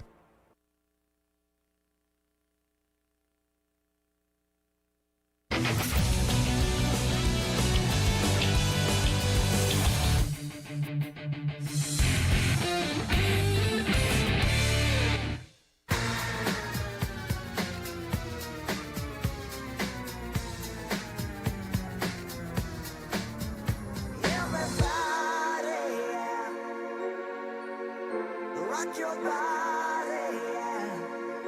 This is Howie. And this is Nick from the Backstreet Boys. And you're listening to the Zach Gelb Show. And guess what? Zach is back. All right. He's live. He's nationwide. This is the Zach Gelb Show. Welcome back in. It is the final segment of the Zach Gelb Show right here on the Infinity Sports Network. It's time to answer Ask the Pros question of the day, brought to you by O'Reilly Auto Parts. Alex in Connecticut says, Zach, what's your favorite network memory? You can submit a question by tweeting at INFSportsEd or at Zach Gelb using the hashtag AskThePros. Think O'Reilly Auto Parts for all your car care needs. Get guaranteed low prices and excellent customer service from the professional parts people at O'Reilly Auto Parts. O'Reilly Auto Parts. We had so many, and I think people would expect to be like, oh, a viral interview. But me yelling at Brian McKeon, I thought was maybe one of my funniest, when he was trying to get me to do this read that I already did. And I was in the middle of a rant about the NBA draft lottery, and then I just erupted, pay attention! Like, I'm a professional broadcaster! Stop telling me to get to the read. I already did the read. That was actually probably, I'll go with it, my favorite network memory. Anyway, all kidding aside, this show has meant so much to me. I got here when I was 23 years old. And it would not have happened if I didn't run into Eric Spitz, who I knew for years, obviously, since I was growing up as a kid. And I saw him at the Super Bowl in the year where the Eagles were playing the Patriots. And I was doing postgame on 97.5 The Fanatic. And he said, hey, I have this opportunity for you. Paul Nanos is leaving. We want you to do the weekend overnights, or at least audition for it. And I auditioned for it. I did a Friday into Saturday, Saturday into Sunday, back-to-back weekends. And I ended up getting the gig. I remember I was in Princeton, New Jersey, was getting ready to do my show. Spitz called me. I was in the studio, got the gig, and I didn't look back. And I left. I told my boss, he's like, you're leaving a job for 2 days a week. David Bevan's a great boss. And I go, but I'm also getting 35 fill-in shifts. And I made the most of the opportunity. And I was here for a year and 8 months. I did everything I could, making national headlines all over the place. And I thought I had to leave. And I thought I had to leave to go to Sirius because I never thought I was going to get promoted in a year or two. And I thought I did everything I could in that 2 to 6 a.m. Eastern time slot. I left.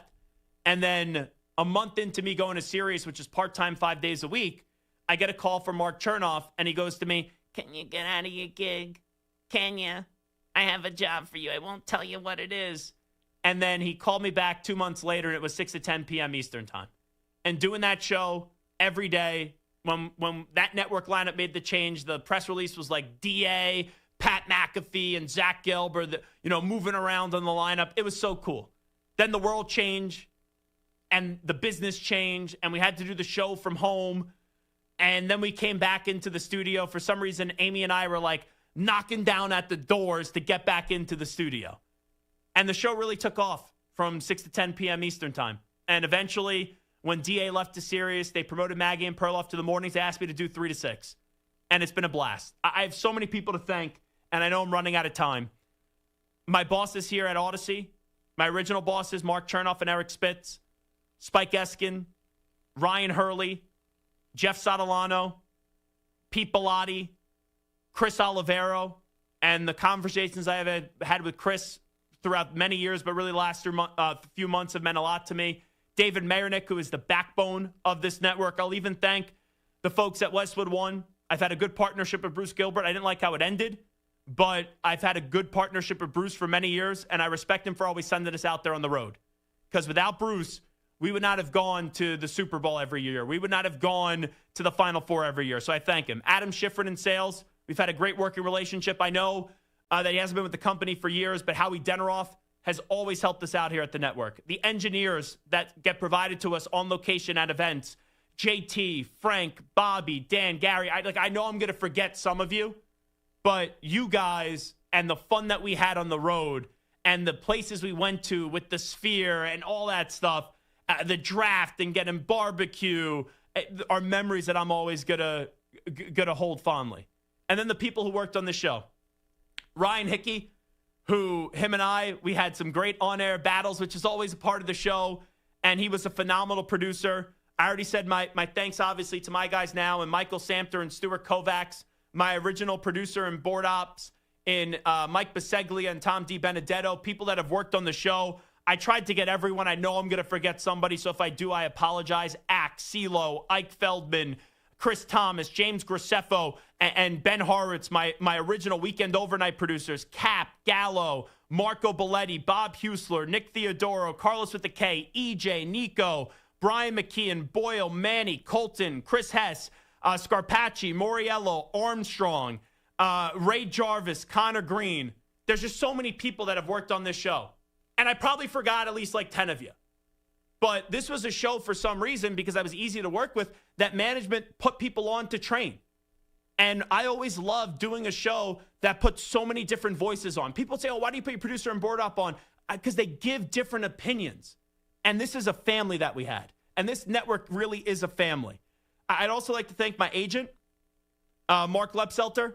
I'd like to thank my family, my girlfriend, my mom and my dad, who are both here today, my sister, my brother-in-law, my beautiful niece, Raquel, my aunts and my uncles, my grandparents, my grandma Purple, who's still living, and, my grandma Joni and grandpa Sandy, who listened every day. And unfortunately, within the last year, they passed away. They were always big supporters of mine. So most importantly, and obviously I could sit here and I could thank my dad and Ray Martell, Mike Francesa, Christopher Mad Dog Russo, Sid Rosenberg, Angelo Cataldi, who I interned for, Kirk Minahan, Craig Carden, who joined us today, people I learned from and taught me how to do this. But I could be taught everything, and I could do this job really well, and I could bring passion, opinions, knowledge, entertainment, compelling sports talk, and the best industry guests. But this doesn't work without the listeners. And with what is happening, the people that get screwed over the most are the listeners. Because you reach out to us, you expect us to be there, and unfortunately, out of my control, we're not going to be there. And I feel terrible about that. Absolutely terrible about that. But the support you've given me from weekend overnights, 2 to 6 a.m. Eastern Time, 6 to 10 p.m. Eastern Time, 3 to 6 p.m. Eastern Time, you've always been there. And I don't know what's next. I'm excited for the future. Please stay in contact. Twitter and Instagram at Zach Gelb. TikTok at The Zach Gelb Show. But you guys, you're really the reason why this network had so much success. Because this is the best listenership that has ever been around in national radio through all the shows. I feel terrible for what a lot of my colleagues are going through, but there's going to be better days, and I can't wait to connect with you once again. So for the final time on what was CBS Sports Radio and now is the Infinity Sports Network, this is the Zach Gelb Show. Happy holidays, a happy new year, whatever you celebrate. But most importantly, I thank you so much for listening throughout all the years. I love you, I miss you, and we will talk again real soon. I'm Zach Gelb for the final time on the Infinity Sports Network. Have a great night, everybody. Bye-bye. Peace.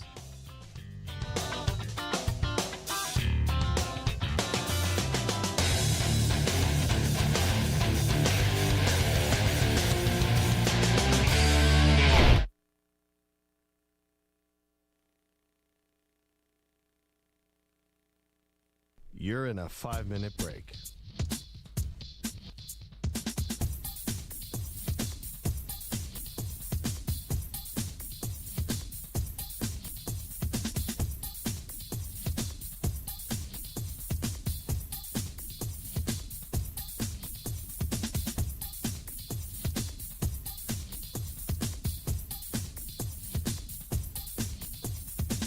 Four minutes, 30 seconds remaining.